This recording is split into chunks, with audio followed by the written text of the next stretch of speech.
creativity, and connection. Now, Afromobile brings these authentic African stories to your screen wherever you are. From your phone to your TV, to your desktop or laptop, to your tablet, with the all-new Afromobile, enjoy these stories uninterrupted, streaming anytime, anywhere, and on any smart device. Locally locked in with live events, TV, radio, movies, exclusives, and on-demand shows and more. Afromobile is your getaway to the Pearl and the whole of Africa. Search and download Afromobile from your app store today and immerse yourself in the stories shaping us today. Afromobile, authentic African stories. Are you an elite runner, a fitness enthusiast, or just looking for adventure?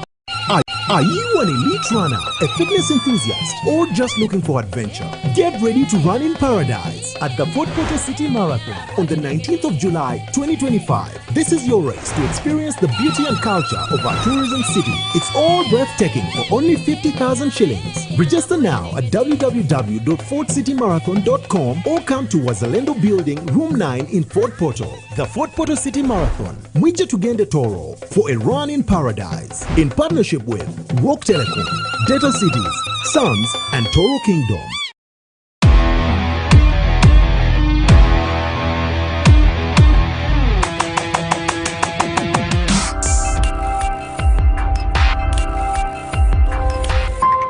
Fort TV, stay entertained.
A very beautiful evening hona nambiro kubano turora omukariza hati mukibuga cya Fort Portal tusima ruhanga obwire bucyari kurungi amakuru gale marungi akorabanga namtu tukawulira kufano kuyewerekera kunyakubero mbiro byenyima so ntwikiriza ruhanga murungi mugisa mzale omudio gundi okwatwazoko maiso ga TV zanyu o maiso ga gadget zanyu o maiso ga social media handles zanyu zona tugonza kubasima itonga Fort TV habo usagiki omutanikire kubana mutuolecha bucha hali ntekanza zone zitukora kuganyensha kana mpaka omukirizi turiruka tukole minamo yetu 7 days a week 24/7 hours ya omwezi gona and 360 plus days akuba ibiro ensi gane hinduke ibiro twabarago mwaka guona nosanga byake undi byayonga so we don't know where we are heading but nevertheless ntusima ruhanga habo kuba muriyo no turanka mukerekano kenyini we are a global network as for TV hona mbiro kuboli okwetora ensi yona nova no sorwa no tutunga no torora no manya bike bukufa munuka omunsi yetu Toro program Ekimeeza omundi ogundi chay jam hand hake abukusaba kwa bengi mugondeze integeka zenu kora twengejinga na bembezi banyu at all levels niko kibasobozese okuba nimurora hana hali bike bakusakora bike bitakakozire bike bakunihiza hamu nebindi inkebyo so Ekimeeza noja kono kutunga buli kiro cya kabiri hamna kiro cya mukaga omsaha ezo ibiri ezo mkerizi mpaka omsaha ina with different leaders different opinion leaders na abantu ababulikiro kasaba mbasoko bambongera itafali omuntekaniza nkeno gonza inspiration za kiki omuntekaniza wawe nkabutosa na kiro cha hati ndoho kantini nyenka nyine this is a disclaimer nyina chikole mukitegereza ngo ha social medias oku mukeno manya nyina abagenye bande bayingi muno ambeni soko bahamnabo mukiro cyate baitu ekimteke anvelinga handake maisoku so ntungire habenga abankendalize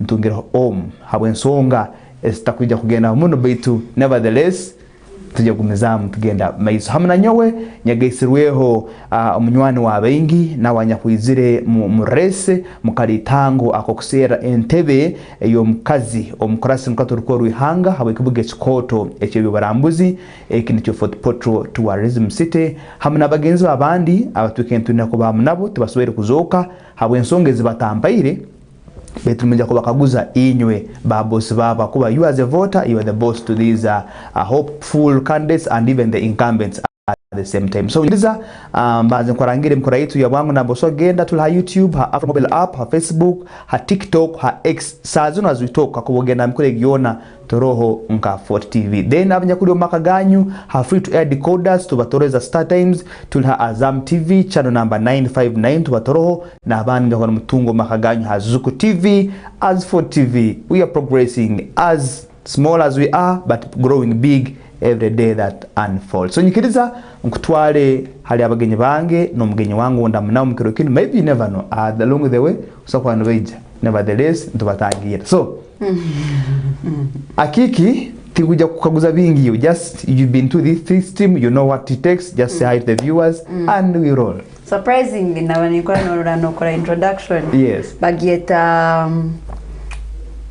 okwijuka narora kime video nokora so many months ago video ndahamu yes, narora bagi actually mjunga kita nostalgia sure so was there nagama mawen twakora gato muntu nabazane betu nyonsemerire wow ibintu bihindukire mu hati nyonde mu hot seat iwe niyo nokaguzereka you know betu all is well kisimira ruhanga aba mandatori nywena nimbara muki amabitinsa byanyu abakiara abaseija ensinganto bona abakekuru banyineka wona ntubaramuke mutensa byanyu tusima ruhanga bokutubomezi tusimira bo kuba bambabere mu butando abandi batubakwehura kurungi abandi bali mu marwaro abandi balabisago betito tusima ruhanga bokupatula hanu nimbaramuke mutensa byanyu Victoria Winfred Bagaya Akiki Bagaya obunyendanye soboreho muno take your time kandi bagenzi babara bachiremu obwire bona ati bwange sure Victoria abana bagamba alire show giri bebala muno kububi Victoria Winfred Bagaya Kiki mwana nzaro ya hanu toro Victoria Winfred Bagaya Kiki wa Thomas Raboni wa Sylvester Kasami wa Blasio Kamara wa Rubinga garakasusunkwanzi abakumanya history ato warubata munko mutora okay so you qualify to be a mutora actually you are I don't you thank you very you much are a born of here retract it thank you mwana nzaro ya to mbitokate omuboyo omwi wa basumbi genda maiso ekekenya nankisobora abantu bakitegereza of course nkasomera hano ngakura hano actually ngakura hano kasomera rubona nagenda Chebambe Girls School nagenda St Peter rubona ite hano muguso yes nagenda Chebambe akasozi Chebambe nagenda St Peters nadi namaras nanka Olive nagenda St Joseph's Nagalama nasoma kurungi I was among the best performing students in the country government yankwasa scholarship yansindika Makerere University Kasozi okuna somayo a bachelor's degree in industrial psychology okay aba batakubitegereza hivi niyo ba HR abakora nabantu mu bitongole human resource beteria Uganda no bimanya I know umurimo yahura bitunka banywe Bagaya with your bagayism neno problem by then of course I was not the Bagaya you know now the Bagaya you see ukabona naiwe mpambani wakasomya yako kabanani ninyesera kwa mwana I see kasoma mwana nkamsanga Chebambe actually Arienyo Gabriela tali mwana na wanu muteso bitu bekaraga boma nyina akaba mkazi mlema bakabakuraga mpaka so bakaraga bom hanya mnagenze msinya wanje Chebambe nuna msangi obuna msangi Chebambe twagenze St Peters na msangai tulibana bashiaka ina new school no emanya no siro maniro na munywana okay maze kunyana twarubata twagiremu O level twahindura amasomo nagenda na Galama yagenda Makerere College twekara tuli banywani nagenze Makerere yagenda Kyambogo twekara tuli banywani twanywanakwe yantwara omukana lwabazeirebe one day kandi ko kumuntu ko tuwekera TV no bimanya tokumanya ko ibara lya ugonza inspirations tokumanya abana ensinganto n'abasije n'abakuna abakekura gonza kukubaza kukukhanura nyona nyenkaba nyino umuntu nkwegomba hata mgamba mumumanyi onangwe kani mumanya Jeremy atyo mgamba Jeremy kanyenda kola TV anenda kola kinyenda kola youth empowerment okay nyenda kubaza ebizibu bya youth ebyensinganto nyenda kubaza ebintu byensinganto twikara tubazeo kandi nkaba nyanyi and you were kaba ndi youth nakambije ogezeo hata NBS nakoraga akalisho bagetaga youth voice twikaraga ngutwikara twete nsinganto yanga liona hona ukugwa fai iwijo ikara kyamukaga saha 2 mpaka 5 ezanyinchakara kyamukaga tubazahe meremo tubazaba youth mbakora baki challenges na kinatiyona byona tabalizao kandi nitekaza ngakora kurungi abokuba bitongole bingi bikambikira for ambassadors. I was an ambassador for Fly. Bill and Eggy tekwa musente Bill Gates. Melinda Gates Foundation. Ambassador wa Plascon. Mimi mkwazere nka youth. Hati namara nasweru. Nasweru yes. I am married. Baba kasweru? Kasweru kan bakanga bilan bom. Okay. Omanya inebiti byomunobaza hati nko kutulibanya makuru you know what it takes being a journalist obukubuli upa hili mu field mu public you hear a lot of echoes voices around that is why I'm picking on them very good hati no mkazi we bamzaranga mkazi we akaswiro taswiro musaje inkebye so tukura you are narrating everything in order yabyo it gives me hopes again tinkumanya hopa wake beregenze Yoko myamakuru za kwa neutro ukanyeta kesoborao mtoto wakoraga you go on nichonkozire kiro kino kana tubanyanga ni basima tubaizi nyoka akitwana blessing in this game ngena mais hati nswerwa dumo mseija isazara nyo wanyeta actually akanga go by the way I saw you in the morning TV hata nataka kuikaguza manya kani korake ebe abayisi no bimana I know na mono yechanga mukazi nsubiwe nyiniza isezara nyo na gamba kindi kirohanga wanka nagenda kwemgira TV na kama manyi I think I've groomed groomingira abana abasokutwala kintu kiri mu meso let me look for something more mature to talk about nukwenda rugiremu nagenda mu bya makuru na joining the newsroom Youth Voice najikwasa MC Olo ningana mu I understand that black guy Youth Voice najikwasa ba Olivia na Kalembe Youth Voice najikwasa ba Henry Mugenyi na Rugai na Rumba mu newsroom wagenda maiso nuko nawo mazire mu newsroom ni ku explaining emyaka imazire mu bya mamya makuru emyaka 13 kandi ko liye kitongole kimu NBS grooming ntalimnya makuru na soma ban training by the way I'm trained by BBC by VOA ebini bitongole bugambangwe bitongole abanyamakuru twetaga twegomba core so much I've been trained by BBC I've been trained by VOA I feel journalism have done it justice 13 years 6 years in journalism in politics and current affairs abakwa no manya abanyamakuru babikoto halima about sports halima bang it's a wide it's a very diverse sector nyoka gamba byona kabikora because na judiciary ka reporting au kaba umunyamakuru wa court ngaba umunyamakuru wa tourism ebye burambuzi na sports ngajikora katete ntimu jetegereza kurungi na girugamu na malaria ni simba makanda politics na current affairs kandi bansindika parliament I see nutaninga so na hata akiki takagenzera hara muno I love the whole introduction part of yourself but kandi haki muno takagenzera hamara mu gunyino gulekere ntwije mukiro cya hati hayo ne kigambe cyo balizeo enyuma aho ngo bwamazira kusoma ngo ku Uganda ntukugetegereza itwena wabanza waburwemeremo omulemo by then you are still a youth talk briefly about that inspire a certain youth outside there wamalirize msomo ekasomekana makerere cyamba whatever name it but now has got ruchachala street takatungire mulimo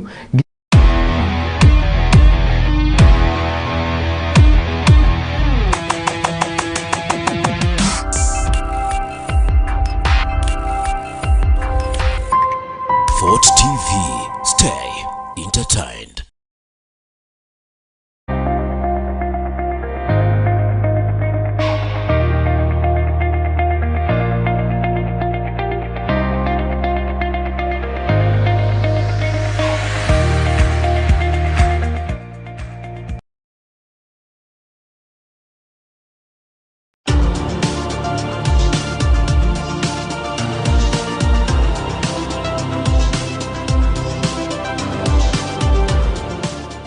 bagira orufumu olwabayisenkulu witwe oluli very meaningful olwina amakulu agamanyi okugamba ngu amata gatahatwa lwagatahasireho ata kagatahatahoga tagatahata obwagatahata amata agagata kandi amata obwokumara gata tosobola kwongera okagayoramu.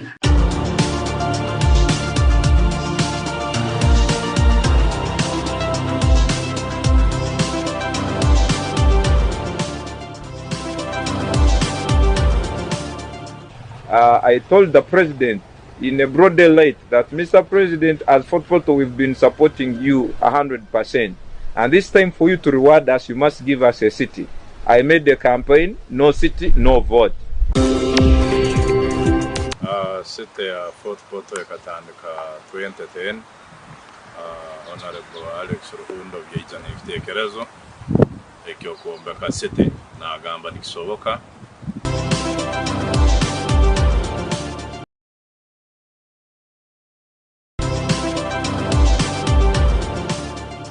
I told the president in a broad daylight that, Mr. President, as Fort Portal, we've been supporting you 100%. And this time for you to reward us, you must give us a city. I made the campaign, no city, no vote. City ya Fort Portal yakatandika 2010. Honorable Alex Ruhundo byijana ibitekerezo ekyokuombeka city na agamba nikisoboka.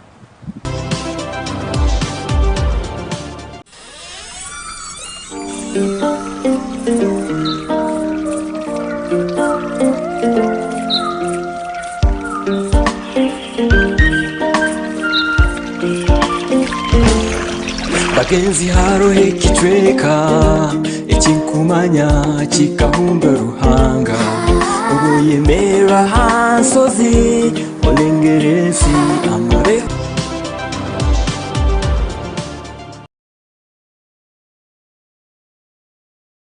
Are you an elite runner, a fitness enthusiast, or just looking for adventure? Get ready to run in paradise at the Fort Portal City Marathon on the 19th of July 2025. This is your race to experience the beauty and culture of our tourism city. It's all breathtaking for only 50,000 shillings. Register now at www.fortcitymarathon.com or come to Wazalendo Building, Room 9 in Fort Portal. The Fort Portal City Marathon, Mwije Tugende Toro, for a run in paradise. In partnership with Rock Telecom, Data Cities, Sams, and Toro Kingdom.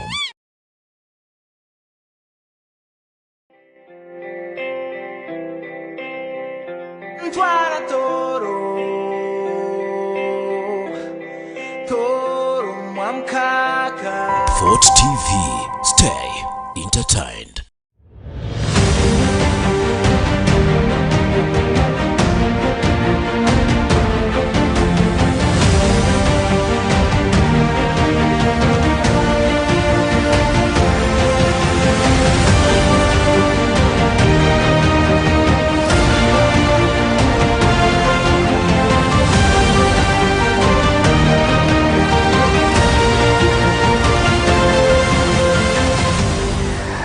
Very good. Thank you for keeping it live to Fort TV. It is still Ekimeeza show. Tuchagumizamu webala kusangoliyo mazire kumanyisi wangu morobo bantu bengi abatandikire kuba nemutukuratira nemutuhondera no kwetegereza bike kugenda mu maiso ahandaka aho ntarengera onde abagenzi baitu otukentonera kuba nawe nawe yasora kwa natwe yunga abamanyire abasomera bagamba better late than never.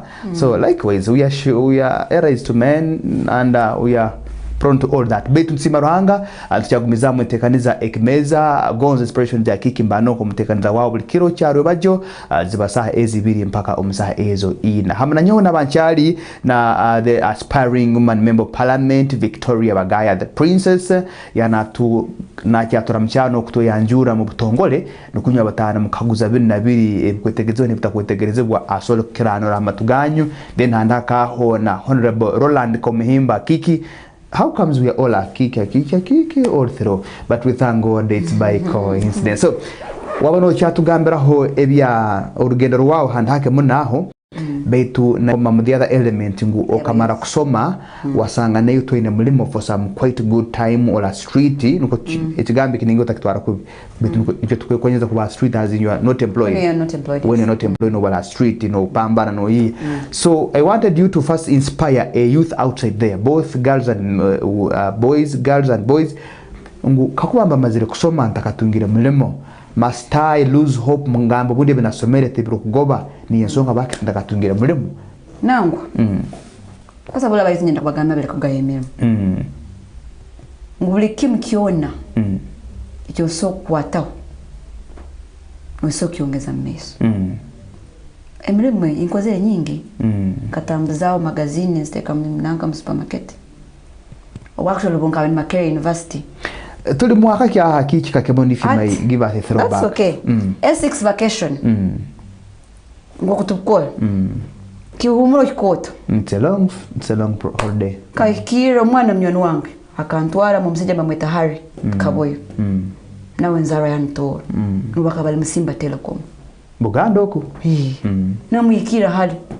Ntene ni soki yaba vakisi no limani. I know. Na mugamba amuntu akamaze kungamba ngumto agamba ni sero malamu hati muvaka ya senior 6 kabanza natambuza magazine mambe ntwaleke evi ogwange nugo ntukusaba teke magazine na supermarket yao emitwaleke mikacho kwikaramuka hati no muntu yan connectingira Simba Telecom Simba Telecom twakoraka ntugaba ntuguza airtime line za masimu ntuguza masimu kandi aba ensingano tugonze ibintu bikoyongera meso aho no ubwire bwa technology kabatanike kuija WhatsApp smartphones hati anu nakwati na itegerezaga na kwataga nanka brochure ya smartphones akapapura akaenda gear customer na atahamu ni kusobora smartphone kurugai guru mpaka nje nkayajikoze hari ampomelem obuna mazina gena Macquarie University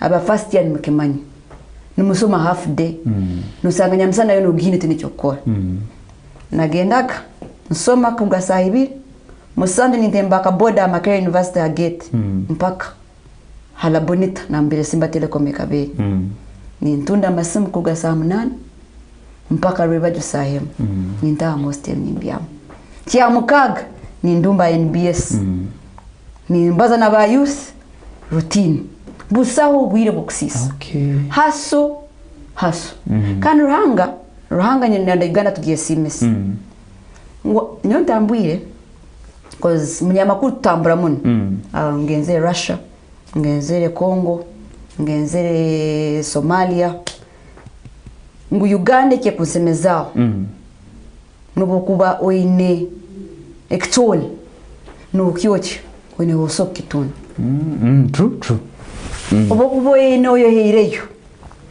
na rukumi orwene rusokuletere 10 yezi Nenkumi bizo kuongera nzikuletere 10 yezi obo owali mkoche kichori ono nuwo graduate watakatungire kiasomeri kenye ati nchongamento tagayemerum okay government yene kanensa sura na kubentere mama papa ndini nyepanga ningamba hati ijuka kugambia ndi celeb hati ndanke kora NBS otandike urugamo umuntu hati ndanke kugamba kanbaka the first 2 months yes neza kora NBS milinde keja ya tuikir kwa tula youth show mba sponsoring a youth shows but gamba tuenda kubateka billboard gamba ki billboard chikoto mulago hal wetu monsa utinyenemo ai kade bya manyama kuno bimanyi I know waselep no bimanyi allo egina ndwe tujakuja tukubaza mukirikindi so gayo mlimo kwa kutaroho echikuru no kwatranka nyonde mukazi hati akiki nja kusaba okuturugeyo ambe ntaga tugende oro rugendo obubiro cyale wenga bandi ho twayungwa mugenzi wetu wondi ndakatugarukiza maybe next time we shall ekura ababisinya nakubagamba yes kugaye mirimo tukiri batagaye mirimo whatever good levels of education is as long as you can put money in your pocket so nyonde mulimo with us I think Aurin Mutorora twaiteranizwaho honorable Roland Kumhimbo aspiring woman member of parliament for Port Tourism City hakini saba ramchaba kutorora nuko tugumizemu nentekanza yeitu Tomuna Kiki umtekanza programming kusema my colleague no muntu ali ahero utu rurumuna turura Hafort TV nyo nimbanza kufikia kusasa kwange n'abantu bange ba tandikira mu kusasa Mukitembe they had a meeting ya NEMA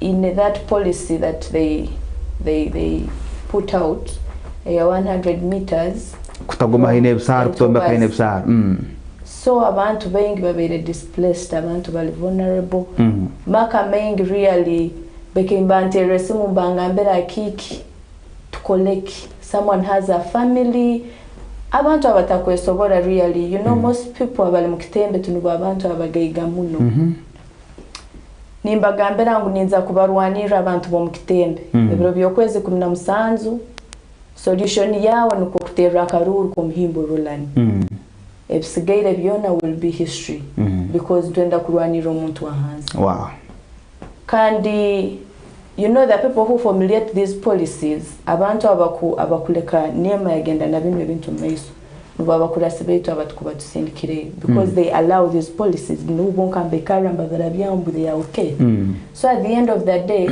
usanga umuntu wabulikiro umuntu omunaku ayehahatire ayihireho akasente kakakolire na mani akasente akahaso aziyagura akaplot kitaka kataito kati bamugamba nangu nuho guzire we are getting 100 meters kantalia honka nambere habere distracted nororangu na developments ezindi that policy tinkugamba nti I'm totally against it but in urban areas haruna mbere kitakukora okay mbeni saba I want to get on that to target them discussion deeper benye nginyo gondeze you're still coming and have we yes please so yeah nimbasima mwebale kutuninga in baitu ninyongera kwa hope because this is very important by the way abo kuba umuntu obatoire hitakale kirokunu eriatunulire you don't know what they are going through yeah so these are the things by the way it's important than even my introduction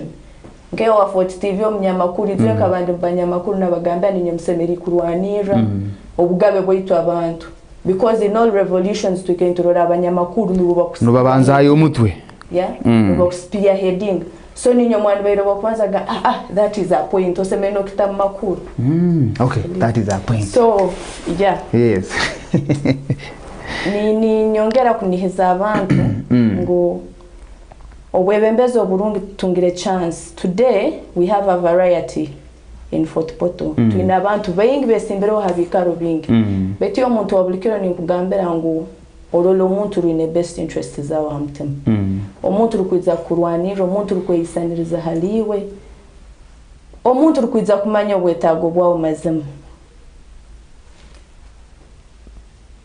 is that all that is it thank you so very much okay iyo wali na torora tuli hagati muntekaniza Ekimeeza kero kino mbaire ninira kuba naba honorable woman member of parliament bona mbaliza nabo wakunye hogogu antumenya makuru ntujya kuhingisaniza ibitekerezo bona kayimbanire timba yese mu debate yasimbe mbalesire ense barole ebongera kubetegereza ngubali ya ground kabuli umanaja kwa natugambira kiki ecyakuna kuba naja kora tere debate nyendeze maze mbaboleke then maiso kumbetolekerize nka Fort TV tutekanizayo okuhingisaniza kwa ibitekerezo ekyo sakwetanga debate eyentebe zona ezabemeze betu abatwine aba members of parliament aba city divisional mayors aba divisional mayors na bona name it so betu mpora ntuletaho gabake kururangu mwabamanya kana mwetegereze ngo so far so good but because with media we go viral no sanga abantu bamanya besimbire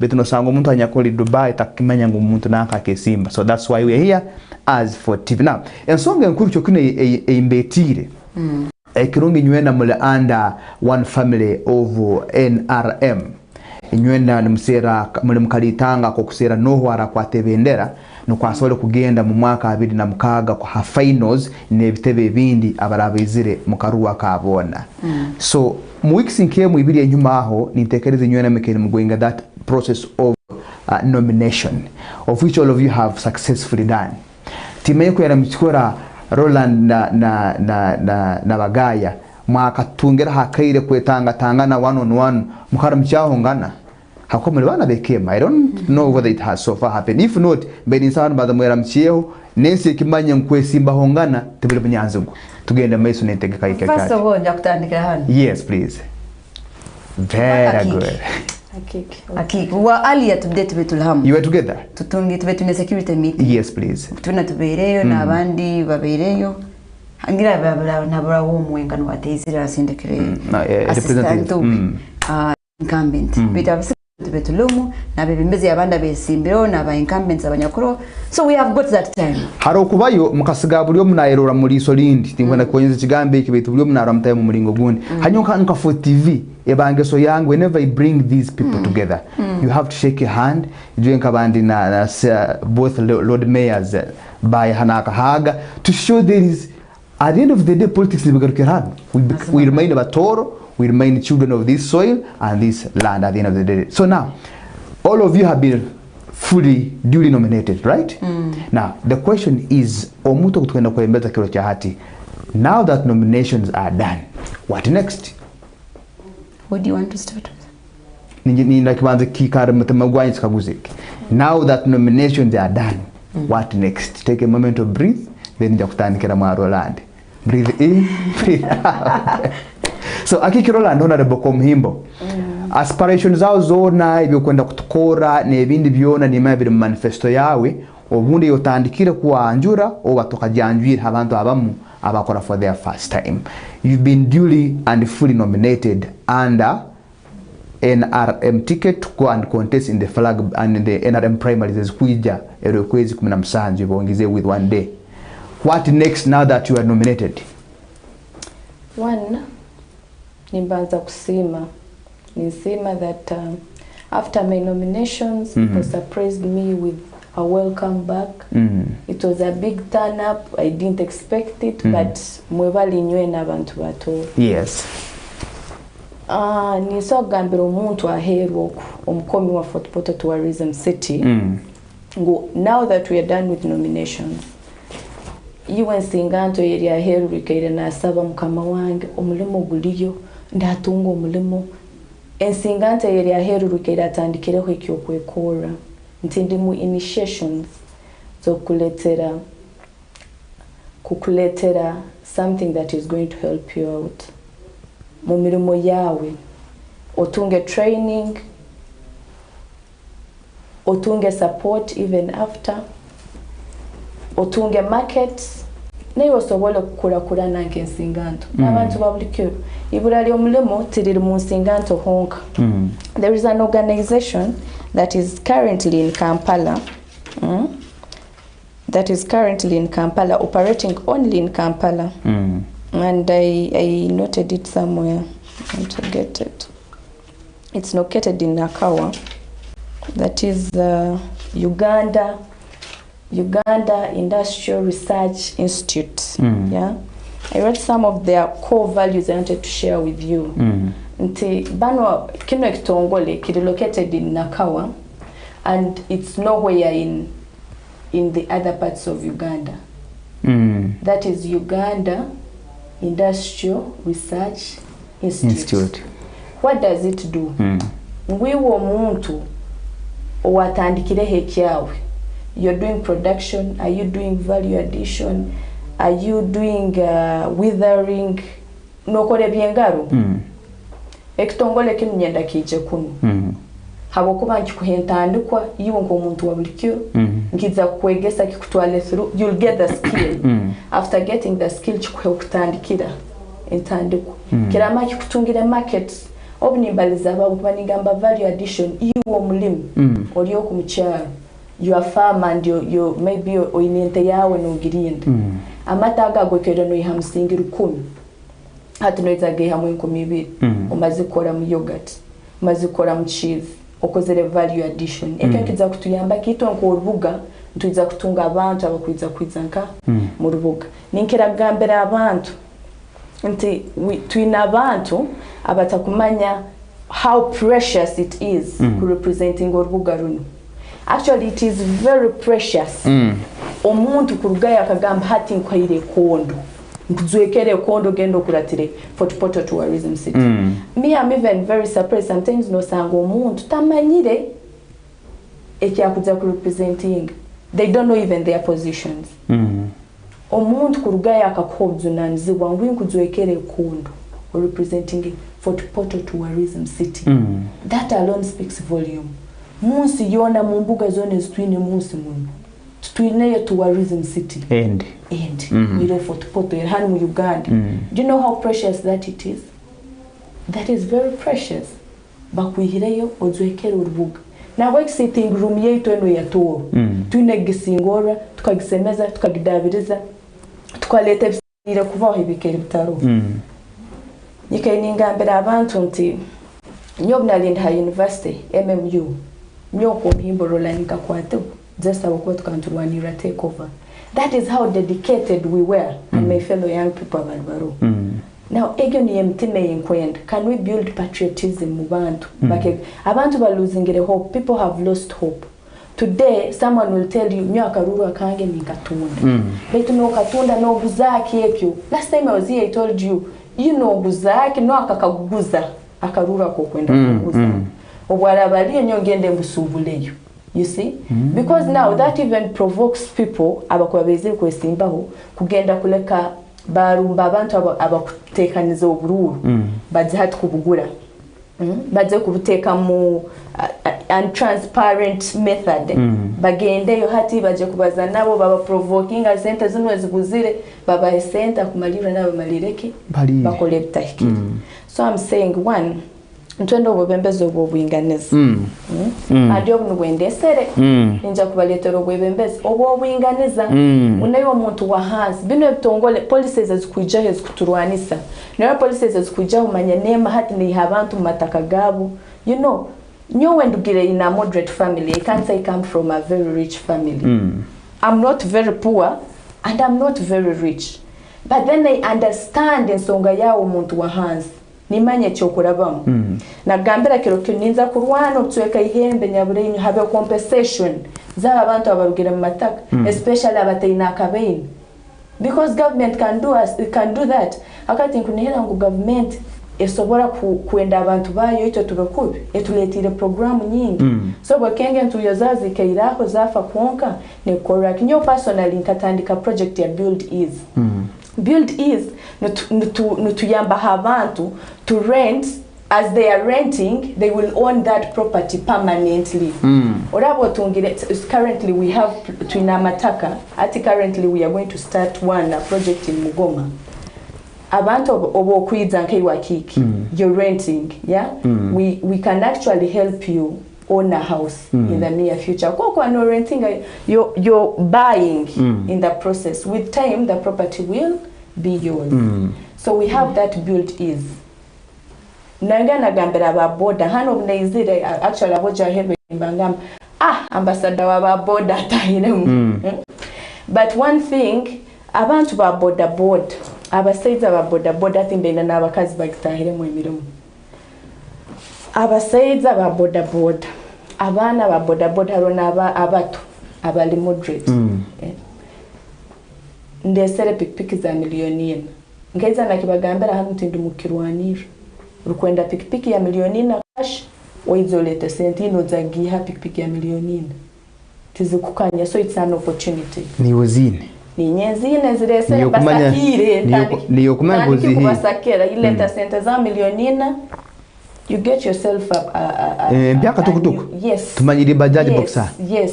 Okay. You get a new boda. Ekindi ninyenda kubarwanira mbangambera ngo abapikipiki yabo tube in a driving permits. I want to see how we can assist ekyo nakyo ncharu mukiroramu before actually come into power. Yeah, into power. Because when I come into power it will be massive. Buli bwenguze tuza kubusingora ningenda byaro kunisange byaro biri in town to be amazing to be masanyarazi kando binabembeza zutoka tugenda mbutale hygiene yo butale yonga it's alarming mutuwareze msite genda kabundeire yeah kabundeire oteire hala amaze gate to they spoiling our natural resources or woya ruonga or to breathing genda hanu izweri na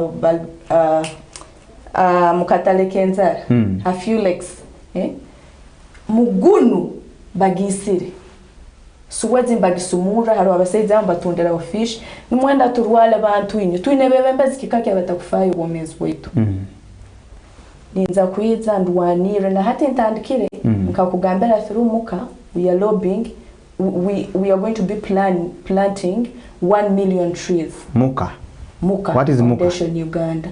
It is Muka ikigamba Muka tokimanyira wait Muka Foundation Uganda turumukubyara emiti egyo twakabyara emiti omutwaro gumu we want to plant 1 trees nutukoraki environmental conservation nayo omuntu waheni ukuterera ngu fahensi yawe hati tukora cleaning just of recent nuturaba muntu cleaning ambutalinka these people are telling us am cleaning tumsemerike korege nayo omuntu wabulikiro nchikutera ibanje ora abanorora abantu bazumbire beza gukora any community activity bakyo ikara because what we are preserving for you for everyone in your family, the people who are going to come nabaliza tutaro kandi tutandika kiro kino kurwanira environment yetu ningambira omuntu wa hente nyabure yibu ebro byowezi 17 guno mwezi they added one day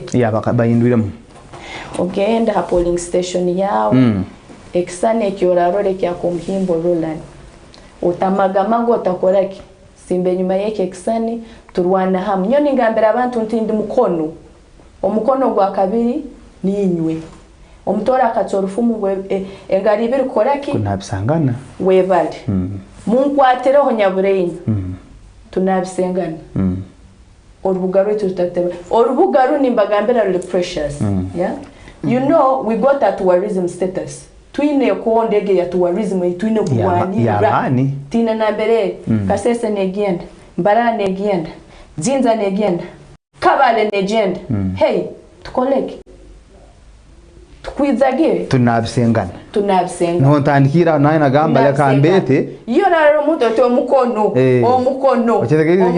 kunabisangana okay kale ogu yabali honorable Roland Komhimbo, aspiring woman member of parliament for the big city tourism. So ebintu ebike nebindi yakuja kwana Engereza maisoku bike kuja kunebukorwa hanyuma yo kumara kuba na nominating warundi kinaikirizibwa aija itabe mukaruru aka NRM primaries akabona nuko omali yabo naja kuba na genda mu finals kuli okutanga na bagenzi okuruga mu bitebe bindi ebyendema akiki having had the submission of your colleague nitekereza neyiwe oinebyohiremu ero ninsaba I think I have two heads nine mitu ebiri so I don't think one of you should speak ekionde ndikyakopa na pesting mu bantu bakuruka buli munimanya aja wana bazobwongo bwe nitekerezaye after nominations what next ekingwenda kubanza nokugambira abantu bakutorwa yes please ngo inactivity tubetugiremo obetulu musazi muchagirimo aba mbachagana imaisi kuba activity ngaba NRM yes it's an NRM activity ngo ndubanza kugenda primaries zetu ngo tugende mu general elections yes nomination yen ngokumkusobele yetu ngaba NRM first of all nje batwetie kekun security meeting hano musite yanya bya kwesimbiri nywena it is in our interest party members NRM of the region of Tor of the tourism city ngu twayongera party yetu amani ntubazao democracy etukubazayeke itwe nkapate ngokutura etwaza ngokutura mu bwire buno mu weeks zimibire zitwinezo estigeze aiza nkijja kutongera amani oba nkijja kutumaramu oba nkijja kutuswaza oba nkijja kuongera pata amani mu region toro it's a countrywide hadi of course katwaza no itumuka mu region itumuka so after nomination njya kutandikira pate abokuba nkugambinye simbire akadi ya pate amani tune ngolekaho mu mikoro yetu ko tukwetwaza ko turahandulinga in election democracy etukubazaye ngwite nkapate ere mu government kwenda bajigareyo in 2026 are we capable ka government ni mpura so how nikuja kuanza kutandikira after nomination what next as party members as NRM cadres ambassadors as NRM ambassadors tuja kuanza ntoleka abantu either we are the mighty party or we are not, and I think we are. Obakiri mcholekera munkoragana yanyu abanyakwesimbya dona ibintu byeitu ko kuturagenda tukasobora abantu abokuba abantu amani bo bagaine iwe nka candidate tutakebalizeo ogenzero nagamba ngo muhanda motoke genda kutwara neha ugambe tulienda rem kanani mu tourism city tuli munana. That means ito munana turachikora bokobero twese twasigara babiri ngokuratambuza emihanda yete mikoro yetu nje kuba active yo kubanza yes koleka demokrasia koleka ibintu ngo abantu bajya kuteka mu amani bajya kuteka mu bwesigwa pate ito nkeito activities zetu sikozetu katete mana kikile interject tuwetule munana hatule babiri stemune ja kwiganja kusiga tuli yogo hatu nagenda naruga pate nagenda kwebazao nyongo omuntu ekaguzo nkaguize kirunga after nomination ke kaguize omuntu bakanyoka kagama kama mnyamakuru kana was a current affairs political reporter after nomination now what ngo arondo wabe na nyine boxing nanga of course after nomination zigenda koma nangwa it is not like that nyongi zino hoshigarukira nangwa okay that's why now nyitaga after nomination bunu bobwire kusobora abantu bagaya no waki ntubihabi abantu okay good ngo NRM hano mutoro oba for tourism city you vote if not 95% 85% 80% Isn't to take out 10% or 5% ngo baliyo nibeja oba balimo bahabire mtuli ntubarora so obwire bun and I don't know for how many years tiutekeza tukatunga MP hano mutoro yeto for tourism city o watali wa NRM hopefully in the history of our region hatu bunu bwire abakwa kugambe tuli munana kusobora abantu iwe ngukutwesimbire iwe nka candidate or candidate na sanata ngoye merirota hamulimo gule gole no saba hugo gumanyire hati nabantu ndatubasoborora emiri meriye gesat wena eyo mukorasi mukratorkuru o rihanga ngo oversight kurorereza kulinguliriza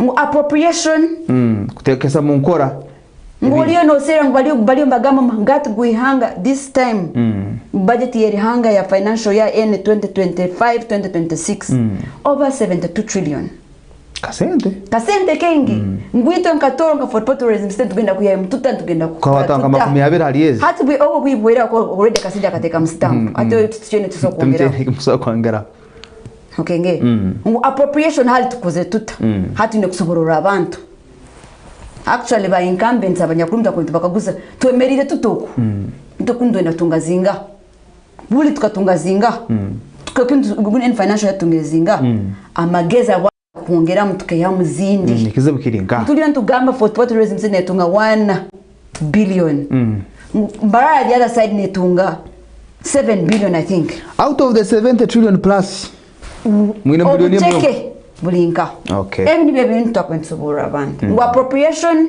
number 1 ngo mugate gwihanga tuyozinga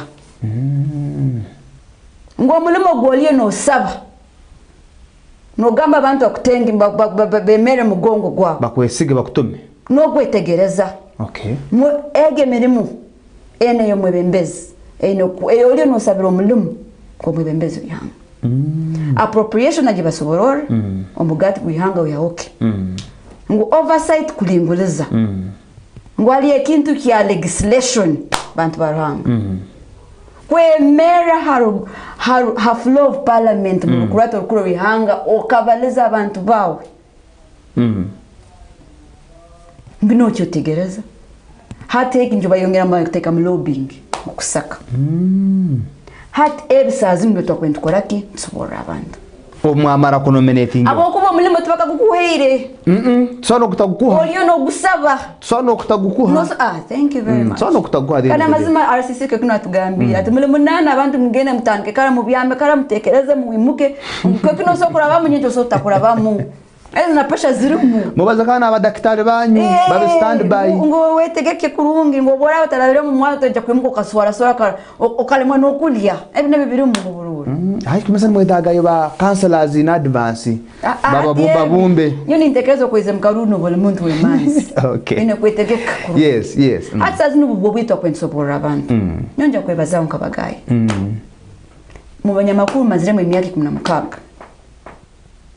ekumnesat sorry mukaga ha parliament yao kandi nabasobora gama ntani nkora politics and current affairs ha parliament no karoki journalism no reporting no gasakera hat kamba sobore tumeze chobona kujama no kimanya in and out thank you very much okay hat kamba sobore ngo kutoa bikoraga committees zimkuhuramu obendi ni kugamba nto mugate guyanga ni muyamuke busao institution ya government itakwikara mu committee ka facing abantu abo ahia ngubaleni bagamba tuliye tugenda kora byao budget yihanga bene kuraba ha budget committee institution emne yongera bageta na budget week yona buli omuna ruga na asaba nyenda zin nienda kuongera kim tuli tourism city ngwito tourism city tukabazao nabo ngumba mu budget okubat planning ile bata tago byabo biri bita ekirungi umubembeza abamo babeito omwekara budget committee yao abatuina hano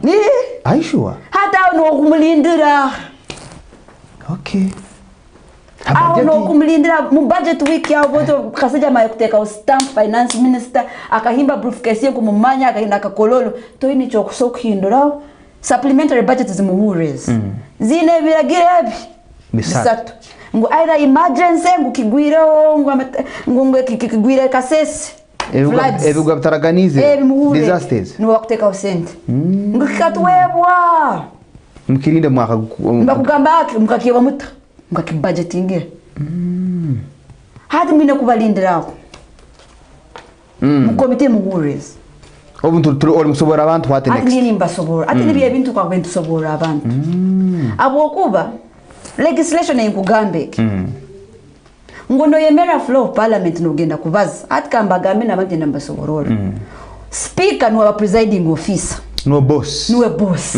ba members of parliament opposition na ba independent na ba NRM bona niwo mukamwabo hansi yaho bakaleka front bench niko bagieta ya ba minister bene na schedule nguba mu house nje kuba mukaba minister nkamusanju nko 10 buli sitting mwebi usangira kun mu constituency no biregera speaker nakole kintu ekim nagamba honorable minister in charge olinka ye mayor kino kimanyito kimanyi kisoboreo kisoruro mubazi hati ninyenda kubabaliza amazima tuli mu field abantu bali mbatera koza abantu abo tubatera akadati mukugaruka okaikara mukamusija kachingambira kikundi sibire karago yangamba kaikara misigati yange nsaba karuru yangamba nagena kuchichya ebyuma bisibikola kibiragala hansi kan neighbor emilyange esatu takagaruka oka baleno batere mboko za abantu abo hati ngiyo bintu ndikusobora abantu sazu kanyonye ndabantu besoboreo batwetegereze abokuba utakanchuye kilimi ni ngono iji akonyo mnyamakuni I can read gestures yes ngumu government kuihayo oine kuihayo na magezi you have to know process zirinka ho kuja kutandikira norabanka nobaza no tikul gama no emuka no yemera flow parliament no teka kazindaro no rubata no baza nikikakiraho bantu bamukama I see you have to know the responsible ministry oine kuhandika mabaruha oyine kuhondera mboto ncho kugambira abantu tubeikaramu biri muno kuhandika kati balikisenga bati nyene mutekeza baliyo balikalira kakumiro nabanza natekeza toro nanga kalio kina. You have to inform. It has to be in writing. It has to have evidence. What next? Nguko ndakurora mkikacho nabanza abantu bamkama hatiritoke nabakazi. Nyom kikachukule kandi basiba batera amazina bena namtu bamanyi hatuli mu campaign nyoka kwa MP na kubeni intera amazina ngamba wait prime minister ninkuraliza toro ntumula no mulemano ko bwalaika abahobwira baze na mu okay ngo abantu nyoka kwa mikara no parliament yanyweke katanye nimba sava sindike nyokuri guti kuja kwikarayi front bench ikara hands nyonja kwikara ba minister Mbarugano nyonja kwikara second kuri guti ngona kuja nuko minister wanywana nuko baransa bapenni nuko abanantina ni kama ni mutini mwatisa nsabe penni ngimutandike esango be mwebere mwebere mutize yawo yo mutize yange tunywanira okay ogo kumuteka muki anyenya kusobora abantu ebintu yes thank you umuntu kwenda kusindika yes na yetegereza system na lobinga na manyayo na genda kutandikira nka omanyi basolo kutenda na bench no saba meeting ke kuno mane myezi egesatu takatubagana meeting takumanyire bantu bengi abakurora hati exposure kubagambire mujikozesa tinde mushiyaka ndi munyamakuru nonta my dear. Very good. Thank you so very much. Obundi bwakatweyungaho. Tuli mu ntekanize Ekimeeza another edition eibero mukiro cya kasatu okugira abakazi abakurasi mukato kuruhanga abatu abazaho nabo. Nenywe ba foot soldiers babanu abantu. Naba batayizire. Mubakaguze fotiveke baralize kero kino bona babeho bitu abandi abwensonga zabo tabasoboire bitu abanya kusoborokere mbandi tulamu nabo nitubazaho ngo what next hanyuma yokuba nominated ebire kwezi 17 okwezi kuno kutulimikiro kino awuja kugenda mu bikaro byanyu hona ha LCs hagombora zanyu musite yona kwetorora ekisane cyo rasanga cyemerire kusikira nko kuba kutebize injiri yabo bure omko kwa kwikire hoko yemere nyuma yake kisani kandi umanye ngo kisane cyo rayemeraye kinugomani gawe agosindikire kuhindura ebi obundi bikora nke byankusobere hari ubembezi obinyakubeyireho obundi obinyakutahaho mulingo gumu nandiki ogundi ndahamu na honorable all the honorables aspiring candidates bagaya princess akiki hamna Roland akomhimbo akiki bona ndi hamnabo narumtu azindikira akamenza nangamba wekonyeze ebikubyo bya Roland tembe manyere icyani impora baga muswiti nora baga mukono nugomani ogundi nugogwanyu nicho kubyo cyao Roland ko muhimbo nde mukono ogundi nitusobora ndi mukono nitusobora because now if you add your arm with together with viewers kuna sangana nitusobora thank you so much here baga means what so basically akanto akaleto umuntu mnyani wangi yes hati balangi nyibagaye yes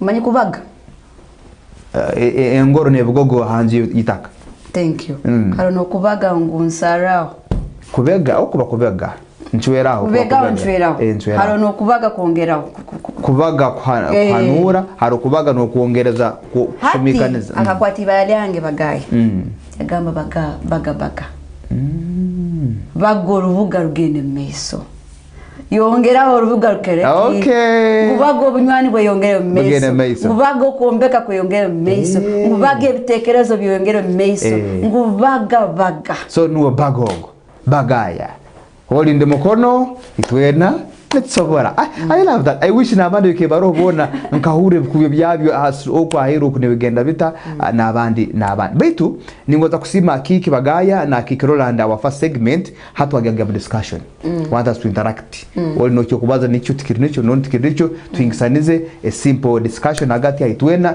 niko sobora kubantu genda mu maiso emyaka hantoro kuko ongambire submission yawo bagaya time memory emyaka yone yenyima tukatungaga mkorasyon wena ha any other ticket oba kitebe kini cyo na euro NRM betini ngonza imposing chikaguza nti nobukira bangu NRM tugisagikire nko kwa gamba hali 95% or 85%, and indeed that's how we have been doing our story.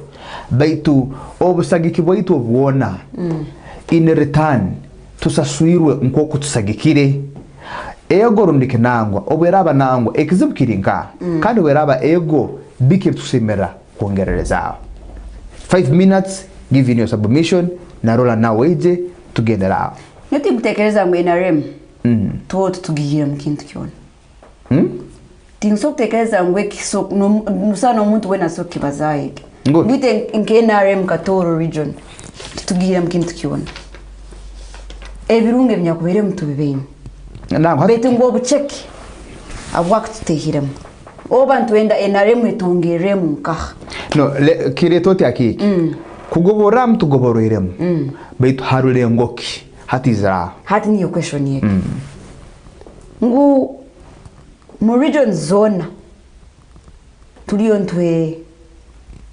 ntwegera munka otwerenga kwepema ntwepimiranka ntusanaba abokuba hakabaro bwito twagiye gondeza mugamaza mama we were among the cleanest cities, we had the best legislators by the way kugambire we now vice president kabeha papina bembeza ningiro obwiro obunambe tukatwina abantu abo so kugamba ngo twahire mu muni byati no bwire buhindukiremo ngo bitugenda mu NRM ya sazun tane bitwantwenda buli ense izine hinduka hati tuliyo ntusabe mirimo tugambe mirimo mu government tugiye mtuta twenda makora ngutwine ebintu byaturaganize okenge abo kwa ebi nibe kusokora ki kutuongera muito nkato nturora nebitsokongera beitu nekintu nekweka guza ngutuyira mututa ito bucheko bwitu kuya mu bugirenka ninja ku example akuba nturora hano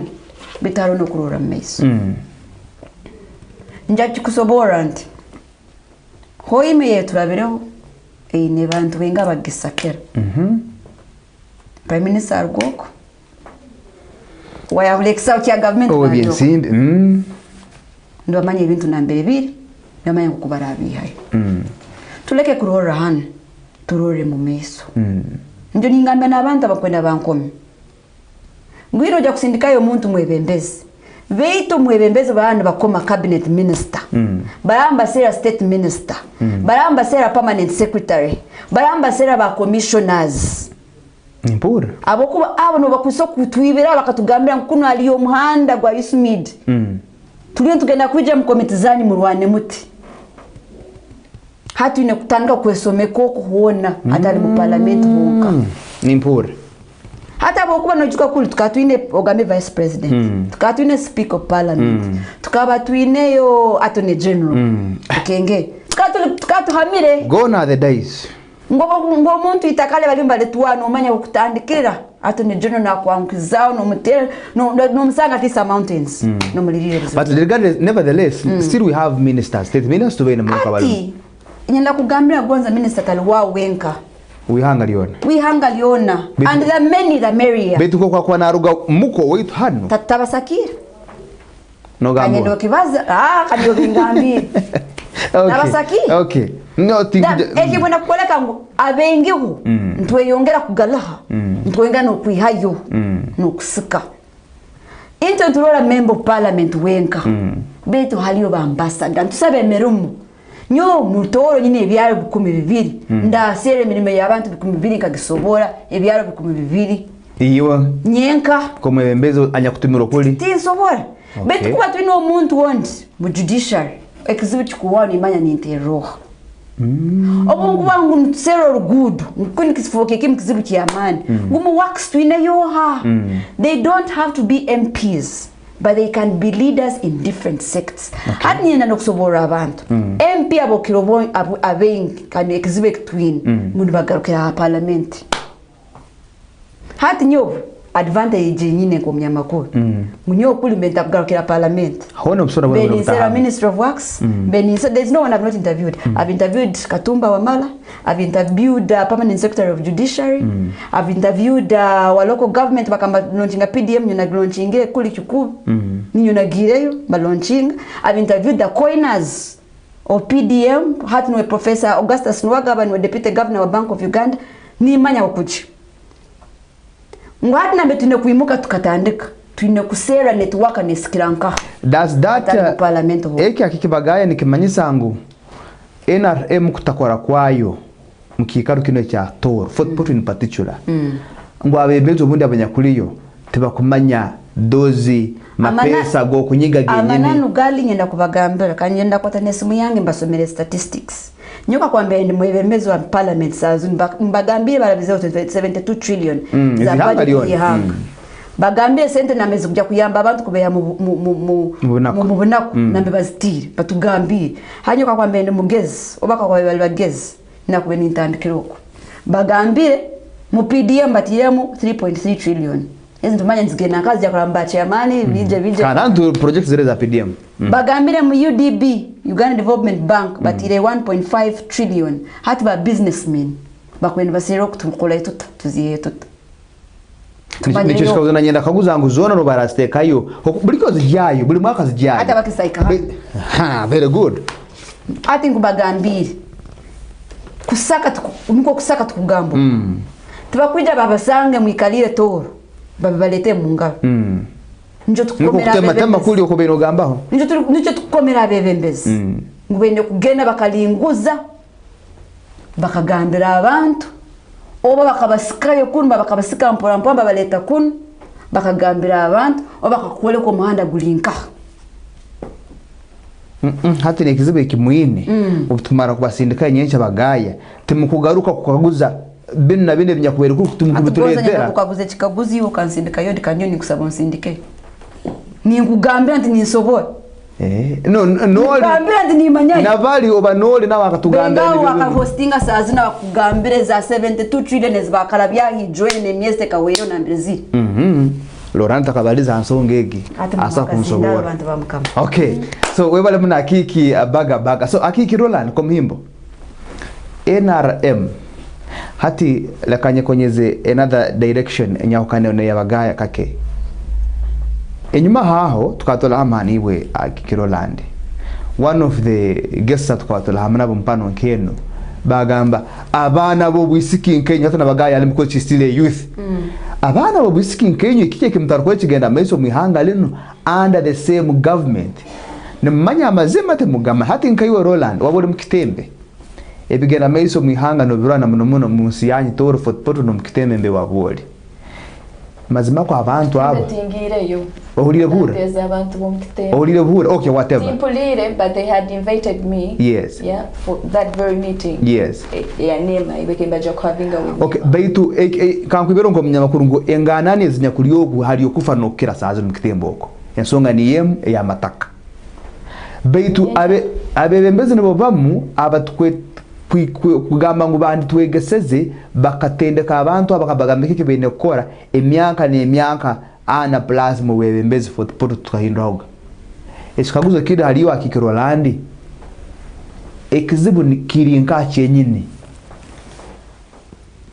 one ani nyenda kwegesaho iyo mpuliriza rundi omuntu ruli aheru kutuwachinga ninyikara kugambira abantu you know abantu baine binge byo kutugambira abantu baine binge byo kutugambira mazima nabatutumire nabo baine binge byo kutugambira bakozere okay baine aneto tubahire platform beto mwebembezi yogu today I'm telling you you have a role ngobusokire mu mikono yawe niwo semerire kuchwama tutakagenzere kwezuma ngu naka tumutumire ati yakora beto nanka akaiza nanka ya kugambira ngu really nyoma president ni nyekingura I know all these places but by that time bano abantu bali bamanyirebe bichweka batabituyambise you understand batabituyambise bichweka ebyo bechunka bano abantu these are the very platforms they are using kugamba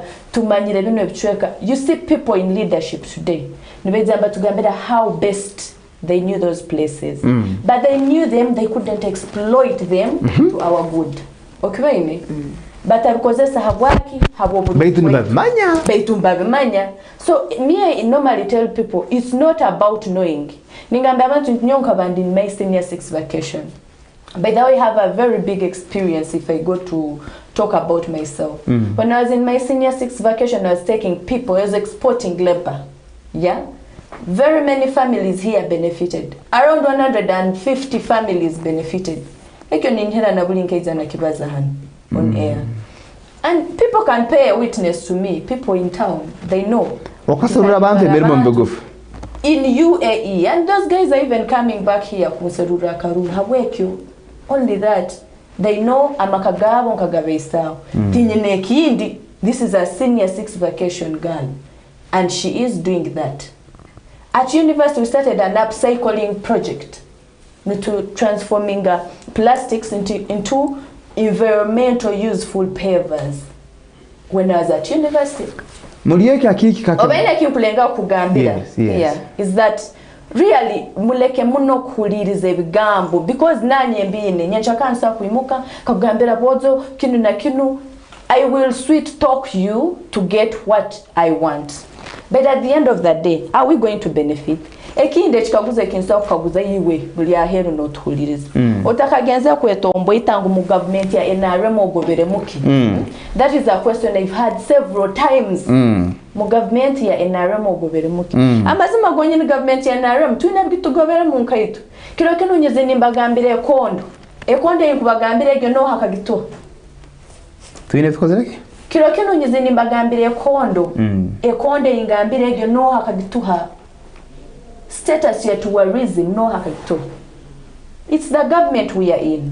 Hati naitwa tuine role yok playinga ngamba abatoro batsorofumu bagamba ngu mutwezi nzuna nagawo kozereki nagawo teiro.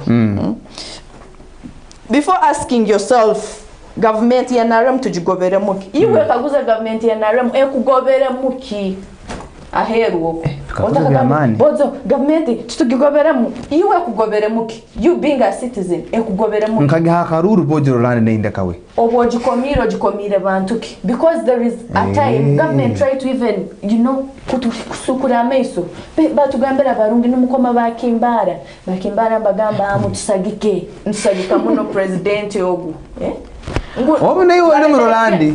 No. I'm telling you this like honestly, yeah. Kirokenu president is a Gambia. This is a city I love much. Last time I was here in Kagamba, akiki omuntu asakutandika kintu kirungi just kigwe. Mumaiso no gamba nyowe nyenda kutandika business etumaiso kunyendebo. Everyone wishes the best for it. I told you government katandika mbizu bya mutu oku. Really no tekeza government yo neberi masle seta kurora nguyo nendito tunyigirize abantu bahana. Leto tusemere ko yihakatambara hameso tukagamba nangu ekondo yeitu eyitwine tuzagirwanira ekondo tugizwe ko mukazo wa mani ngugwe rolani ngugwe muteke hekondo agenda abakire hakole literally even when you in those whatsoever decision making places buli muntu nakutira hameso no tourism. In fact mbatekereza no bakira na magezi no kuza kuba deciding zo kurole byo kubaza kandi Nanyamairungi abana betu UPE US itbagi benefiting bazaka hoyo okwesimba kwa koroho no inda kwatera ekitebe kiri mbembezi ebendera exactly ijwera kiyambeho like I said that mutwazi nzuna nagaho kozereki obudani gamba government mutuyambe bozo mutuyambe ndiyo nanye ningamba yes we are heading yes yeah we want innovation hubs here. Yes, isinganto zetu ziramwizi innovation hub ngino abo mtawuni abo kubito mtawuni. Normally we are creative, we are sharp minded, we want to begin singing, dancing tuina mataka abo mcharo. Yes, value addition, yes, itaka and tractors rinka. I'm bringing things that are relevant. We have a government yakole mirimo yayo bataitagikaguza because we the implementers hands. Yes? If you're not implementing, no dumisaki, bagambo mwana mubi adumisaki. Bazaire. Hati mkamjimisiri sinyi. Hati tunjika tugamba bambi omuzaire. Hati sinyi mkamjimiso bwiro bwacha toro. So ningamba, it's not late. It's not late. 17th is the date. 17th is the date. It is not what? It's not late. Betu no bunkeni ntaha muno ngambira kagambo karungi. Better late than never. Better late than never. Abantu batoru abaikazi borubuga fotopoto city muyize mukwatanize nani omukono muleta omukono gwanyu turwanire kondo yetu mbagitwara mbagitwara obuturaste mukire kiro kyo. So the day is today. Please nimbeti niyo rabokero nkitabu kya toka deciding it is today. What we want is to defend the crown. Enkondo eya tourism egyo niyo nkumanyisa tezaga ekondo ya ba princess no ebyo burambuzi ekondo yobyo burambuzi kandi iwe niyo sobagirwanira na iwe nole na iwe ruli ahero turwa akikibagaya na Roland morora y'ebintu tushale baisiki kandi tushale bojo as we are youth beitu obokwana orora byone ninkakuze general question omukwana webigenda baiso munsi yetu toro nobwebembezi bwayo nemyaka 80 ekitebe kimkwenda kwatire flaga nenyo muongereyo orutamba aidha rwokongera kutukora obakonja kutolekera kimwe nyuma mumitima yanyu oku nimurakwe is it yellow or through? I'll go first. Obviously. Why? It's a democratic country. Mukuhinduro kuona tekeza yolete kusobora. It's a democracy. Democracy. You line behind the candidate. That's why in the election. Mu 2026. Wantu batekereza enaremu eyine ngokwekoze.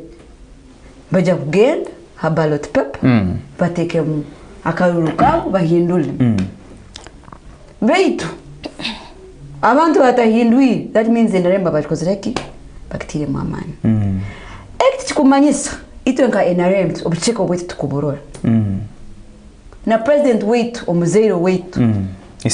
Iswitwe. Na weka nebizibe bina bakugamba. Nobujana bwo. Na actions ezimnazibaza. Nazikora kandi azitwire. Beitu ekikuru ngutu saziremu abokuba haro abantu ntumanya. Halense ezikwegomba ezitulabireho. Hoima being an example tubakome NRM. They do. Isn't Hoima here to next just a crossover. Just a crossover. Kranke taga tuikaliza abantu bakwema batuhamagezi. Bakachikola bata. Tuchikola. Kiraba nketagisa tuikaliza bambarara obatu banywani. Tuchikola. Okwa jahara hano kasesa hano. Kranke taga tugende kasesa hano. Twahawena mchikola muta. Tuchikola. Hanya mazima gani? Kandi gasara NRM may not be going anywhere anytime soon. Bagaya gambere? NRM may not be going anywhere anytime soon. Ito NRM nigaman agutukura ha ground. Atwasaka. Atnewa gaja galera atina kure.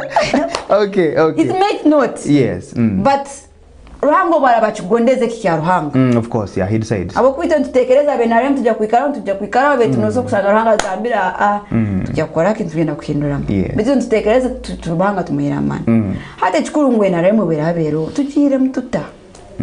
Atnyenda kugamba an example y'abantu bekitembe sazina emazira bwire bwinga ugambiye ngo emyaka ingane nibarwanira itaka. Emyaka egenzire. Emyaka 15 abi. Emyaka 15 have we engaged the State House Lands Unit. Who has to do that? Nanga mulindeo amokuba guys ekintu kini mbagambire kubaza tukwine kuyamba as long as you don't take action. Agonga amazima gakusara. Tujja kubaza hano kirokun tuhumule babalek another year passing 15 years. Who have we engaged? Then we start asking for action. Police tekusagusara mogo. There is a lands office. Lands office where alema Sarah and institutions za government ezikurora mu bintu ebi. Nyonka bantu munyamakuru. Edith nakalema ya rubataga. Hata bakaga rusoka tuli hei hano bunyanga. Kila banketaga abantu batoro. Chairman wa mkitembe, akwasire member parliament, akwasire RCC, mugenda hali mu Kampala mulamurebero kunanga mlemero kutunga appointment. Mugenda hano mukowe ananga hano bunyanga. Hata bantu mtu weswazi twenka. Hati mgenda mugenda floor of parliament. Right honorable speaker. Abantu wetu mkitembe 15 years.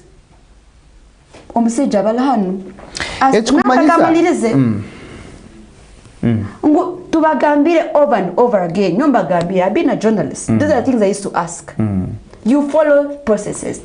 Omujungu akagamba the devil is in the detail. Ngusende zibuzire no yazrekiri no yazikwasiri no yazireho mukono no yazikwasiri. It is as simple as that. Ngumwine kizibu kya nanka kya kitaka. Mugambiro.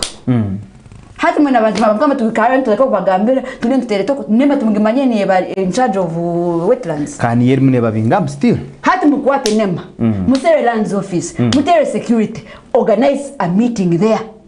Bararo is a sometimes along kuntaloniza kakagama nsule. I'll give you an example ni Maliri. The Bararo question. Olu mnyamakuru kiuli. How are they handling it? It is a regional problem. Kizibu kiri yaki? Abararo. Eki akabiri? Itaka. Bagambira abararo bagwa itaka. Abararo ni bagamba tibituna wukuchi. Itaka tukalisa suru. That is the problem. Now why is a solution? Bakasa suroha. Kugamba tumurugum. Bakasa kuwasoha. Okay. Government ne gambaki. What does the law say? Hati mureka hanu kelele 15 years I swear nimbati kubabia. Muraba mtakwasire mkagendera mkagamba umuntu omwebembeze wanyu wekigenderero. Akagamba nsero ngona tulemeseze tatuyambire tusero nabaro wakongerano nyonka reporting nanka ekizibu kya nanka kya Kampala akabaliye ekizibu kitaka lyonyinire omusajja keja semba abantu bakarara abanyamakuru ketu tabakora amakuru mpaka president yababulire finally bakonyerwa. Very good. There is compensation abantu babingire mu nanka mu swamps. Haliyo compensation betu muikiriroha. Hata abantu bali nibetombeita. Ogeze mu police bajambulikiro. Owe tusinga kumara amana mbiona na bebembezi abenyine bale nabo baitu tumakoze. Na Roland bamanya bokujia kibazi okuturuki. Ngusazi ntube kugenda twasera afande rusoke sazunu. Aine baruha. Atikangarukira. Mbora kiki. Na Roland. Mundora yawe yebintu. Kati oli mnywana wanyu kano cyala mukazi muto musiki muto. Mundora ko yebintu. Nuraki mu myaka ndi 5 itona batwesigisiza nayo 12 maiso. Flag ugenda kwate eragire kiyahindura ko hano mukibuge cya football. One, nkugambire obokuba noja assuming you have a company omanyinde musomesa yosubuzi ngimanyire relating to that obokuba no blaming a company you don't who forms a company mukama waye abantu abagirumu yeah. So before we actually have to blame NRM kwaterebendero baneza kukora ikinkwetaga obekitwetaga itu twenka tuina kwe checking tukakora ikikwetagisa let's do what is right. Then another thing ninyenda kugaruka taito hansonga ya NEMA that thing it's a policy thing, you know, it is NEMA in it, it's a policy thing ba parliamentarians abantu atele no barabizeheri ebintu. So at the end of the day policy things are not easily changed, especially but Roland, no. Let me wait, are you informing information? Yes, let me guide. Let me inform. A moment, protect her. Let me protect her. One thing I know, policy. This thing in actual sense, to preserve the environment. Yes. But at the same time, it's affecting us, just like we've told you. So, who is to check this? Mutaka genzele kutoka kugamba now looking for who. One thing I clearly know for sure is someone wants to give information or guiding. Hold on. No information takamazile kubaza niweza kuinforming. I just want to guide something so then I can let you finish. Yeah. Let me finish. As a member of parliament, let her finish. Let me finish then you can give. It's fine. So one thing I know is that zino policies nzenda kukoraki kuzicheckinga such that these people are given justice. habokuba amataka gano amazima bakagagura na sente. You see? So if you're telling them you're displacing them, it's really unfair. You're going to end up we want to see our environment preserved. That's true, because we want to see. We don't want actually of course no way no room in common. But at the end of the day, no quit. Yeah, mukimanya kuiba mu tobazi kiri so harmful Betu Laurent. So bazolinde kumare. So what do we need? We need these people.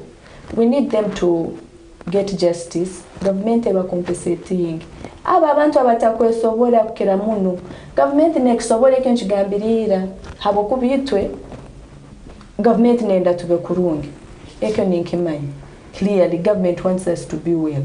There is no way it wants someone to go wandering. It takes us back to leadership. Bagaya benagamba abantu abezigenda matako omu. Because you can't just talk from nowhere when you no stabilizing mukisaro baki. Mpaka nosanga ba LOCs mbe waguzire. Nza kugambira hano na mbere nkugambire. Ntiwe ko omuntu playing the role ki. Abokubiwe obokuba noja kugenda kuli. Leader no akwiza kugura inango. Niyo kubogire wenga. I don't know, maybe factors of make my force. Beturuampa inenda gani itakunseningera hari umebembeza nso. Ngazenzi so kusindikayo. Tinkwenda okutuge, it can push you there. You can go and buy there ukamaliro genzerawo. But hati nkoku kyabaho kibeire kitukuzumira. Abokuba batukolirizo policy. Probably nuwo muntu omwasindikire rutakumanya ensonga zeitu abantu babulike. Because in the first place and maybe bakibalize yakala bakagamba now these people, okay, we want this displacement 100 meters from rivers. Kuruga habisaru, kuruga haswamps, ntwenda 100 meters. Hati hubo bakatutekerezaho kyabokuba tuine mpanga market, we have even other structures. And within the rivers, those rivers. So what is going to happen to those ones? That's were demolished. Can I guide? Can she guide, please? You are allowed to guide. Bantu bamukam. Constitution ya Uganda is not cast in stone. Ngukibeirawo ruhanga nubalgaruke. That's why there's called amendments. Ngobo ekintu kirabake ncho mbagambye ntuleka kuvaliza ebintu hamuno. Mbagambire emirimo ya mwembe parliamentary yeke. Exactly. Hatu aliyo nabaze ekintu ekya legislation kuteka amateka. Abagakozere bali. Abagakozere? Agala mukubonesa abantu kiro kino. Hati ngokuna bagambye it is not nguruhango bwalgaruka ebiro nebira amin. Hati what is the process to change that law? Okay. Abokuba kubaza kuonga tukwine kintu kyone kikoraki. Ngati nchowura ngomwebembeza act tujeta empty legislation. Lazy legislation. Kuraganize vitali no kuraganize vitali. Nembeho. What do you do as an MP? Muchikusasire muno. Mgikacho kibaza, what do you do? Mwosava speaker akogwire leave of parliament. Ogendo itegereze. Ogende okekaguzeo abokole no lete kinde kujya kuhindura iteka. Eri hanga liona rero bebe. Anya kukaguza mutumuka ura against zindi zona amanya regions zindi zine kizibu cha mataka abantu abangenze basetolinga mswamps. Kiriyo. Hati abwaka abebembezi mbagobeza abantu just mbakibazaho mbakigarukira. If you want government to act, if you want government to compensate, ekuteke mu budget abantu bale bamkitembe baba yesente. You ask the speaker to give you leave, you explain your reason, you go you consult countrywide, no ija bitana bina mwenda nibakihanura ono bakiteka stamp. It does not just come. It does not just come. Thank you. So it is not cast in stone. You can change it. Okay. So back to my point. You know we do guidance wagitaking arundiki. I'm still coming to that. But anyway, what I'm trying to tell you here is before we waste our money, centers on Hiwomsoro. Or Mumwejo Yona Sakas. In the first place, it is not Sakas. That is how it is done. You're supposed to know it is not Sakas. Because the more you see, you've gone to find out, I've gone to do this.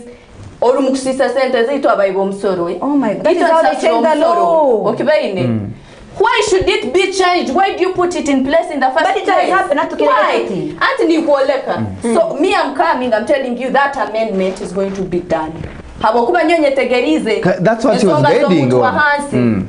No, because it was not necessary. That's why in Gambia I can't take your guidance necessary. It was necessary because I'm coming, I'm explaining to you. No, there's a roles. There's a member of parliament. When you ask me a question, when I was trying to respond to you, I was fitting them Hamun to Wahan for because everyone on earth knows that Article 29 of the Constitution outlines those roles of a member of parliament. So I didn't have to repeat them. In other words, it's one of my we don't have time. Abantu abali here to twine we kuri mhausi obasazino no hacho baine auko barazino kumaicho kore obaine sazino kekivairewo but if we get people who actually even think ngu nutsogarukayo tukolege kinu we shall go back and do amendments we shall do this. You're wasting our time. We don't have time. I want us to separate. We have this precious time. I want us to Roland. Okay, Roland. Bazo huri. This is my time, yeah? Tosa kungambira. Oli mwebembezi wange nkakutumu. You're representing me, yes? You don't know what is taking what is taking place, yeah? Olumnongambira, you've done whatsoever policies as kuza kundubatira. Then no take a hono wire kungambira, we shall amend them. That is like, how it why is are you done. wasting my time? That is how it's done. No. They shall.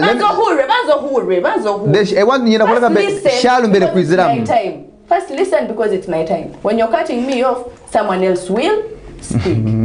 So what I'm telling you in this case, kisa nanka iwe kutumira kuiza kusimura hanu kale kankiteke a very simple example. You come, you mop like as though you're not mopping hand hona hiravire, then wangarukira oti nyomaze kusimura. Na iza hana kaguza kanka hiravire. Mwatafaya nzagarukamu. Like what the hell? Like I sent you to clean the place. What we are guiding Roland, please guiding enter your head to understand. I do understand what you are narrating. But actually the narration is that we don't want leaders. What we're discussing. We're formulating fake policies. Then we're busy to affecting. It's not meant to stay. Listen to me. Nobody's to blame as of now. I know that. Listen to me. Shall we listen to each other?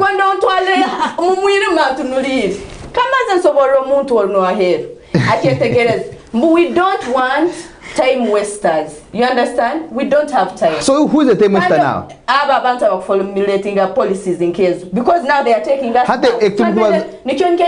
To roll yawe iwe komuntu okozereki otakagambira gabo obu komuntu ninne kutwalizemo mwebembezi kutwaliza inyo namba twalizemo ati nanye ni nkusaba nti ngo hati already bizire kubaho iwe rundi kibagaya nyencho muraba mugenzere kuri haliyo kala akasonsoleka akugamba ntujja kuhindura mbine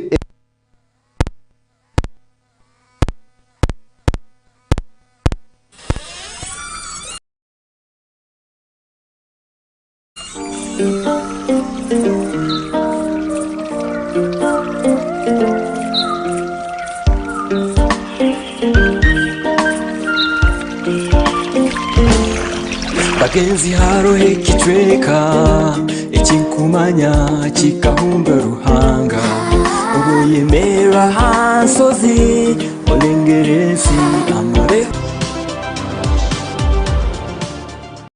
kole na amani gani kuona kabila kandi kale nomanya nokora yawo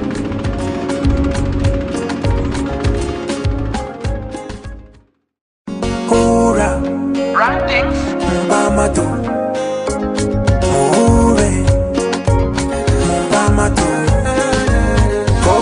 Koko mwimuke mambe sasiri Dodoli dodo bukire nakasana kakiri Jambuli wateke orubimbi obwire bugenzere Sigensi goli na makesa nakachira kagwire Leka kwikara kulere ngaro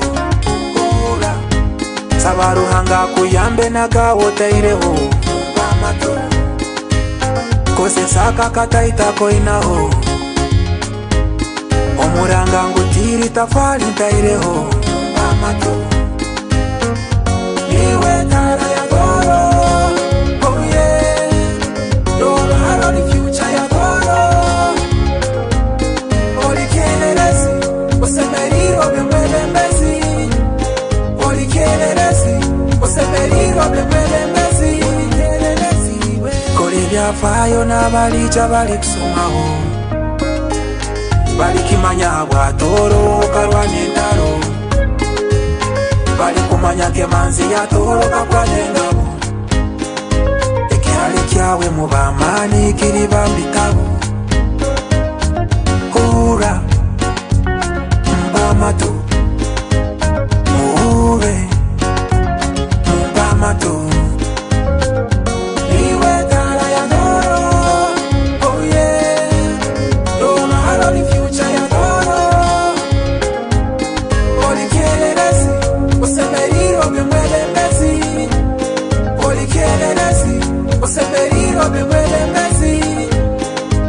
Twana kukorensi yawe birungi bali kwijuka bali kuhero bwakaiso mwana w'omuka bona bali babaroho bali kwesimisa ibara lyawe mu bamani liri bambitabu twambuli woteke olubimbi obwire bugenzere sigensigo linda magesa nakakira kagwire hura mbamato muve mbamato niwe tara ya goro oh yeah don't have the future ya goro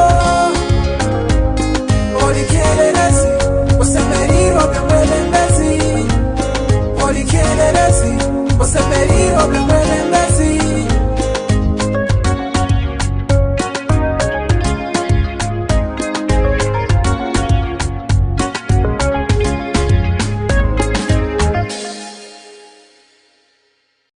kole na amani gani kuona kabuna kandi kale no manya ngono kora kuyawo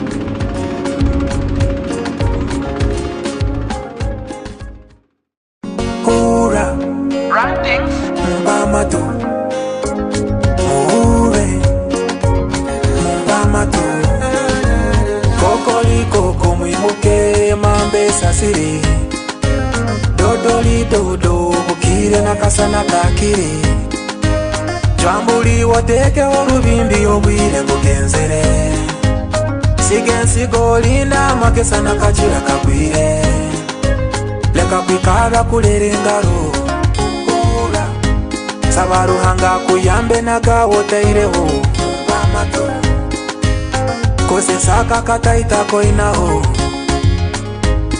omuranga ngutiri tafari ntaireho amato niwe tara ya goro oh yeah don't have the future ya goro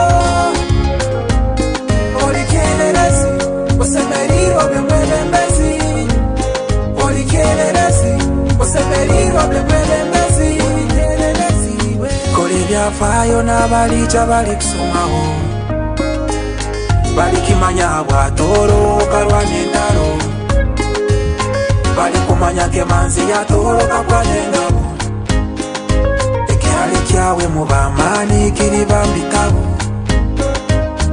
hura mbamato muwe mbamato niwe tara ya goro oh yeah don't have the future ya goro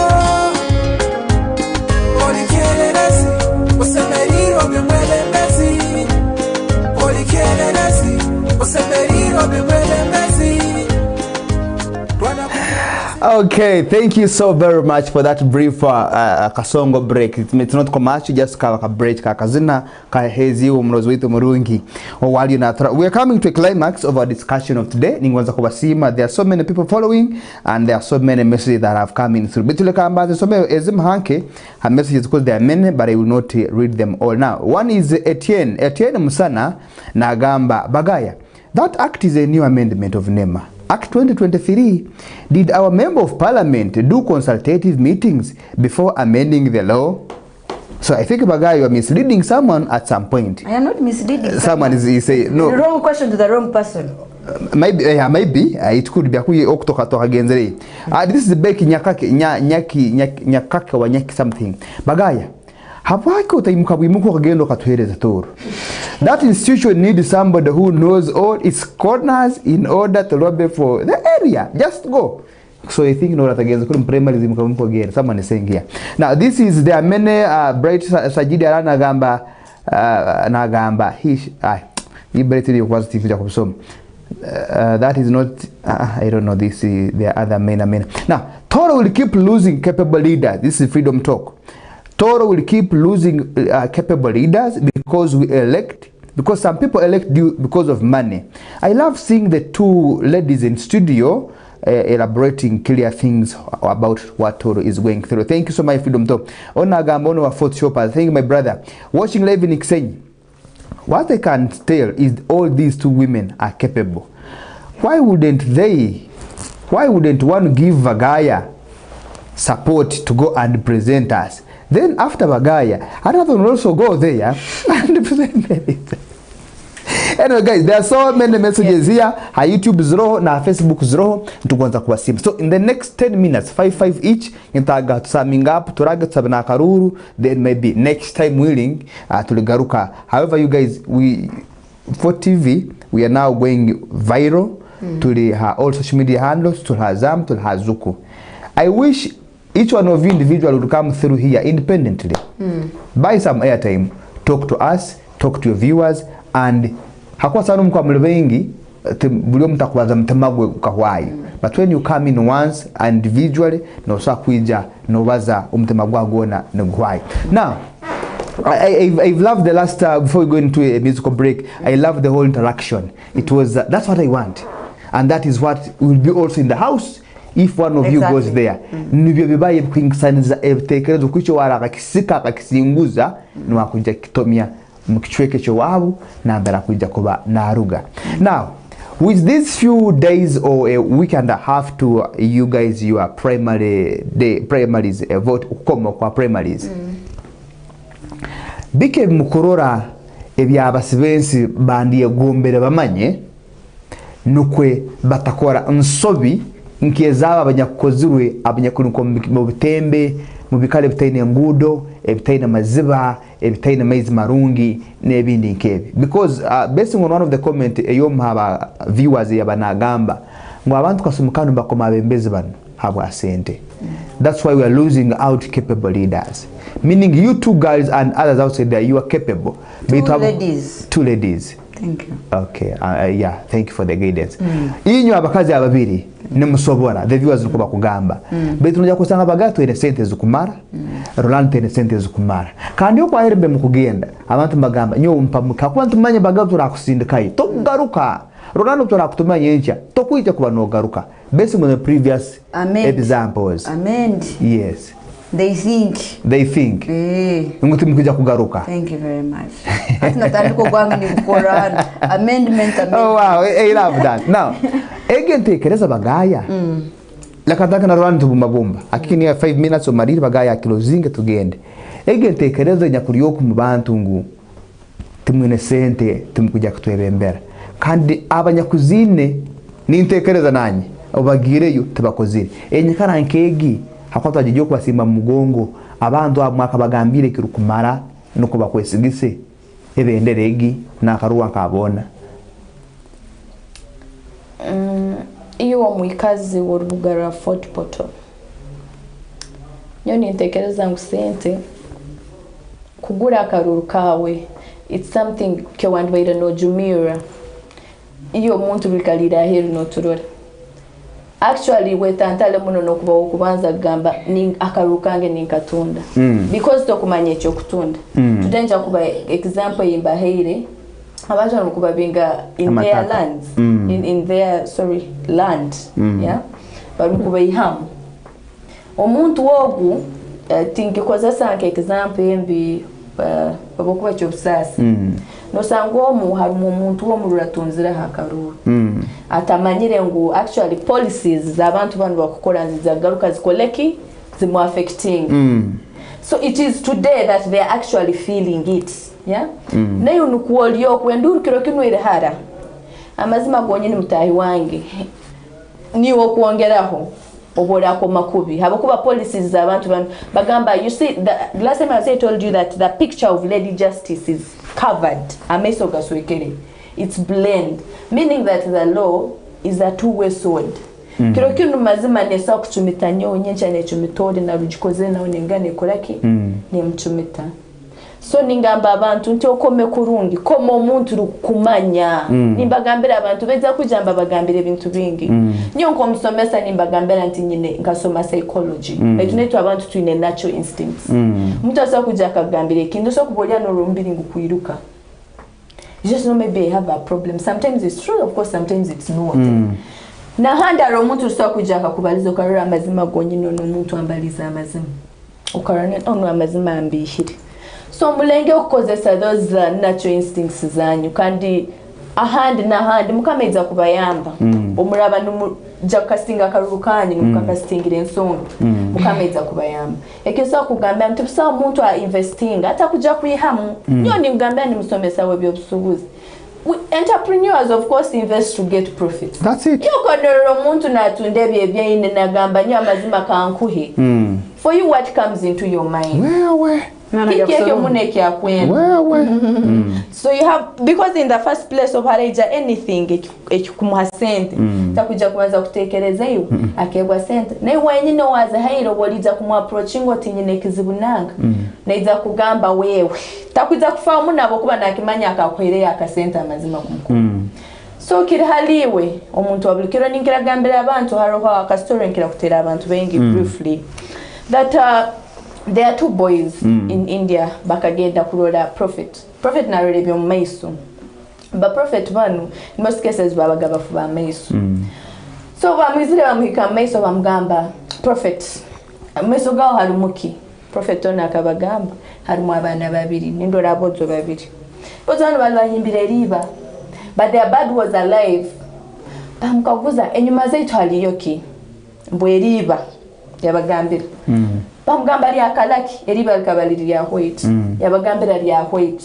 yalindirora baitu bali mbendo bala bagamba lifire balinyole balite obulira abandirora obala bagamba ndirora balinyole balite obala bagamba lifire balihendirora bagambe cyali prophet no professor yesuba so bamugamba lifire ndirora prophet akabagamba amazima gonyini future yeriberi eri mungaro zanyu so nenyo abantu nimbagambira nti today future ya toro future ya footpoto sitting room yetu ya toro eri mungaro zanyu today tugenze nturore ito bakatuyana region hatuka focus sub region in so saying ekigarukwa mtikine prophet ekigarukwamu kininyo abantu nyoti nso kubagambira amazima betinyo iyo omuntu ruri okwekalira amazima gonyine niwe in future yen citizen akwana ja kutera akaruru ora katera kubi amazima gonyine yo kuza kuongera renanyi nyondugire inagamba wewe ntuma ensonga zani zimanyi ogamba nangwa nyo mpaka ni mugara manya nyo ni nkoma bandi nyonda kuyamba anta amazima nokuba ni nyenda nicyo ngambire nti nisa kujja kyo kinuka kugambira ikintu akiki bitu mkama kani mu busobozi bwo kutamuto gwanga kikwetegereza kakubambwina amazima gonye nintahamu akwa ni banyendo kengi true otherwise turatutemkire kino kinwensi yetu neja kwera toro yetu negenda ntuja kusiga tutaine katutaine oironto egomba abatuikaireo tukaturi mu greater kabarole batutematemaho ama district agabatutemero gari mukukura at a very high rate. Thank you so very much. Ninkakuziska cyo kumalira to you just in a minute a second, so not even a minute ko kumwikalira hano abakazi abisiki ababiri inywe Roland and Bagaya. who do you think is the best flag bearer oturako mu biro kwezi 17? Of course me. Baga, of course me. Roland Komhimbo. Of course me. You are the best. I told you what I've done. Yes. Yeah, like at my age. Don't elaborate more. Ongarukire maki. I'm 24 years old. Ongarukire I'm the best. One, do you know how many young people are inspired today that they can actually achieve their dreams? Yeah? Do you know how many young people abadibekalimba gamba mazima gonyine kawedemu, like how Baganda say. Today they're like, I think things are possible because they're seeing that they are Roland, they are usual Roland, they are girl. I simbira bwa MP. Mini tomorrow it's your daughter. Nikiongambira omuntu luli aheru. Hali omuntu aheru by the way nagamba anyo kutinka mohani. Nyo tinka mo. Olumukwe kotogera no kotogera muhara wa unasomera na unandibere maybe nindeta hanyamba na watunge omulimo kanyobwe nkoko nyambire betino tinkamanya so ekirikumaisa kuba bakaruru na iwo rugei kuba bagaya be al munywano wawe as in friends girlfriend yo munywano wa mwisiki wan mugambi mwana banze kintu ukindekere ngendeyo. Yeah, of course. Okay, thank you so much. Ningamba habwake utageka tukakisukuma. Habokuba nora abantu bahano nkendimba kyanga muno. Okay. Hata akiki ekirota. Banzo kinkwa same. Ora amareasons akusukuma because me I believe in actually transparency. Antu mukono tunabisengana. I believe in transparency in leadership, then I also believe in peaceful transition. Thank you so much. To ina kuguma nyoti nkarago mwebezwana hire yo mwana ngo hati nyondu gira. Okwajanka Roland. Okoleka turuge. Thank you so very much. Now akiki bagaya. You guys already I wish the time was still our friend to and mpaka saa hizi zibetu. Obuye. Mazire. Kugambika 5 minutes. Tindagira mazima kandaga abakuliriza baitu aheruko. Nyoni malira. Nyo mwizukuru wa Abdon Kabuleta. Nyo mwizukuru wa Isaya Katsumbe. Nyo mwizukuru wa Yofesi Ndolerire. Nyo mwizukuru wa Badia Kartongole. Abo bona mbamanyi bakaba ba masaza hanu bakora banyorobo mukama. Mumanyire ngu Obadia Kartongole akakora first bishop wa East Africa, Bishop Balia. Nemirime yabakolire yona nimugimanya mu rubuga muno. Abantu abakaba abantu barundi. Nanyo ndi muntu murungi muhara wabo. Nimbagambe amunyesige. Munkwase kondo. Ngende mbadzwekele mu rukurato rukuru ihanga. Ngende mba representing mu rukurato rukuru ihanga hantebe yabakazi. Nimbasaba akarurukanye byo kwezi 17 tumukwiza kweyizuki. Webale munaki. Thank you for coming through. Now, bagaya you untukinga. The same question ikinkagwize Roland. Abantu banu batekereza ko kompabwire no batekereza tumukugenda kukora nko kumuri numbabaleza. So nubetaga akabo mukabaya kala umaraba mukayine. Bitunura abengi murinyo nzoka temwine. So omuntu wonu kiki cyene cyakusemera kumanya bagaye cyo genda kumukora awe from kumugura echupa ya sodo bekinwa cye sabuni. Bagaya no genda koro muntu kumuhamweri ntekereza mubire twasagaza bino 17 kutakayikire. Nuni ntekereza nabantu joko tubajoge tubarabize mu ameso. Rundubuli utagezera ground. Otkujia ya ground actually abantu benebizu. Mbatu baleza mazimu. Nja kubaleza by my fingertips nja komam. Kitaka benekizibu kya land titling. Renkuba nyakitojo nintekereza. Mandako actually. I think mandako nyakitojo. Nyakitojo benekizibu kya amaze. As we speak actually nyakitojo na umberijo. Haliyo ekizibu kya amaze very serious. Kazingi jori nkajayo motoke yange yonyine ikakolete bumane njore gwire.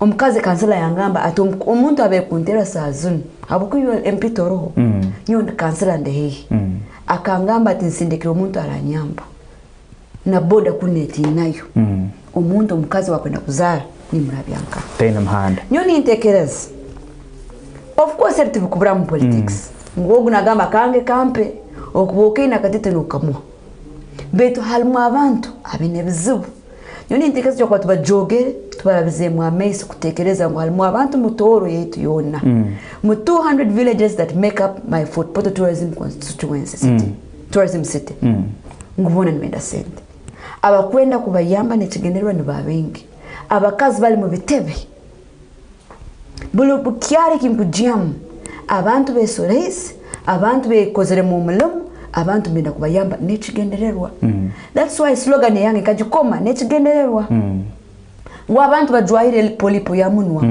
they want action slogan yange negamba more of action ngwe bigambo bibebike ebikorwa bibebingi so nyintekereza tukubantu bajogera kubagamba ngwa ngabokiro bwingi nibendake ba youth notangana youth nagamba tuine mirimu mazima mba notangana wa board takugambira kitebe yoka nenda buli mukazo n'okutangatangana ngamba aije kitebe kitu ntubatu bajogere okay kubagamba ngule mnaenda kasente of course ekitubukuburamu hata hanu buno obwire obutsigezi njo tukusabira abantu bachenchule okay now kike kirukufuora wembaganiza hali Roland kugumiza abantu ba city you are the best candidate.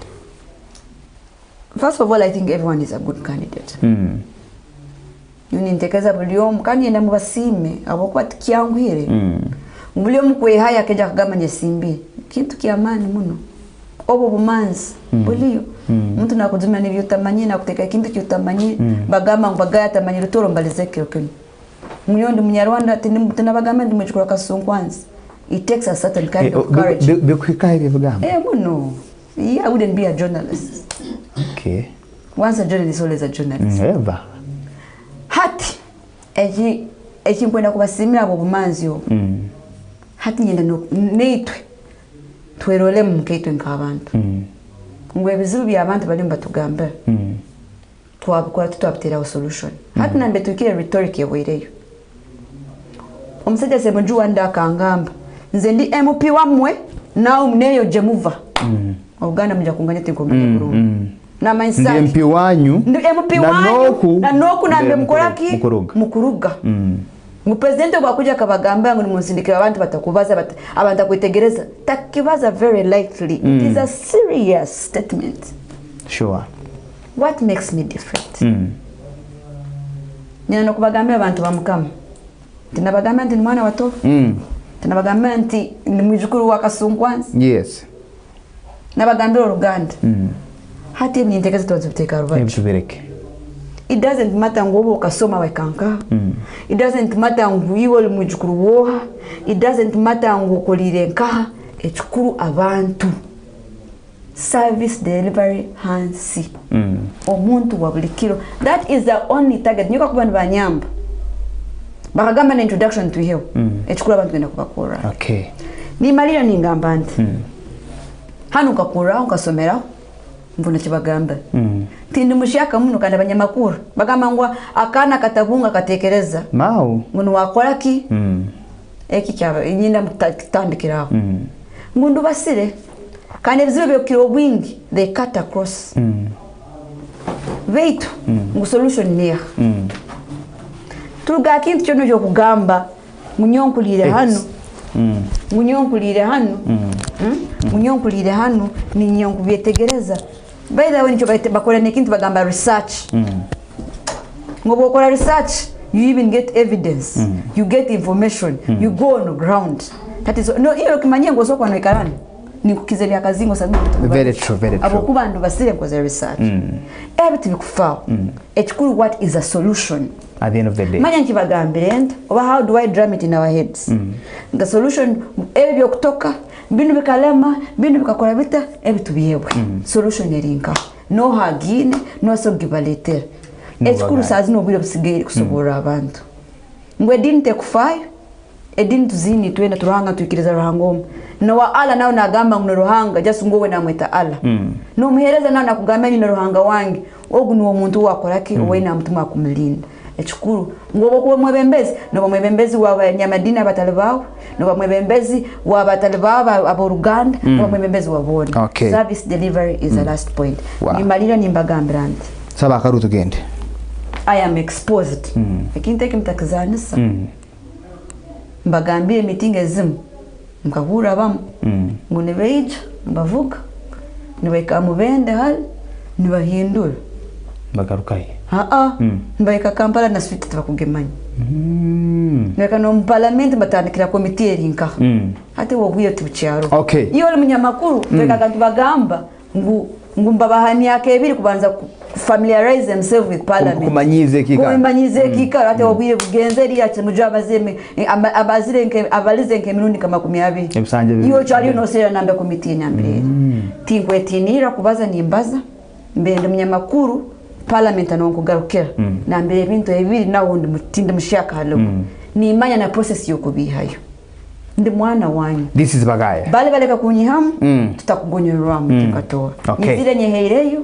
bantu bamukama Victoria Bagaya empaka akiki Victoria Bagaya ogu mwana aswiwe amaka agangar kataraka agomgurusu wange tomraboni galboma west nyabukara omukaba ninsoro no bangabi bito boswero rwa munjyoka yaso nanyo kujya mwabaro agami garkataraka the gate is open beje babaze nanyowe beje tuhanure I am not an expert in everything ninyenda no kuhaburwa ningitekeza ntichukuburamu nimbasaba obusagiki nimbasaba obwesigwa kandi nyonga no kubasaba ngutuleke kuikara mu byahali ebyenyima tuleka kurora abahali abakubali mbaturabaho nito twekole mu mulimo bwire bwo kutinshana bobona wow ebyo bekwezi 17 yes tinkwenda kiremera umuntu abakuba nimanya obwabo limwe bembezo ikire mbantu obasoboroli bakwetegereza bobeja kuchwamu nyoni mbasabe kintu kimu batremu barora mu meso. Can you wish yourselves best of luck nuko omharinyo wale bachikwasire turole nkoko kire bakire hani make kirungi ngu ayegere honyo obanyo mwegere either way akika wish best nuko nebiri all the best. Kunafsangana. Okay, it's been Ekimeeza edition ya kilo cha kasatu ntichokonga ntuwa kilo cha mukaga mugeni kokamu na bembezi abatalaba nabamu nisima abakazi ababiri banu Roland Komhimba Kiki hamu na Bagaya Princess Bagaya Kiki abukwija kwikiriza okoralizwa kwetu nka 4 TV gonza abandi tabaso bagambe mutibezire twakwetu hanuye bintu bingi hano abantu bezi tujya kubagara mbese tuweze tubabaisira abantu batanu tuli munana afa ngo kotwese hezire ho babiri mu bamana. Okay, so ningira abantu banu mwabahura kandi bakozere kurungi ebabalize bulyomu ningire no kutu ina magezi gango muntu kole nchwamu etakufazo mkiro echanyenje habatu nka 4 TV na nyomtekaniza go inspiration za Kiki reka tubagondeze okurara no busingi.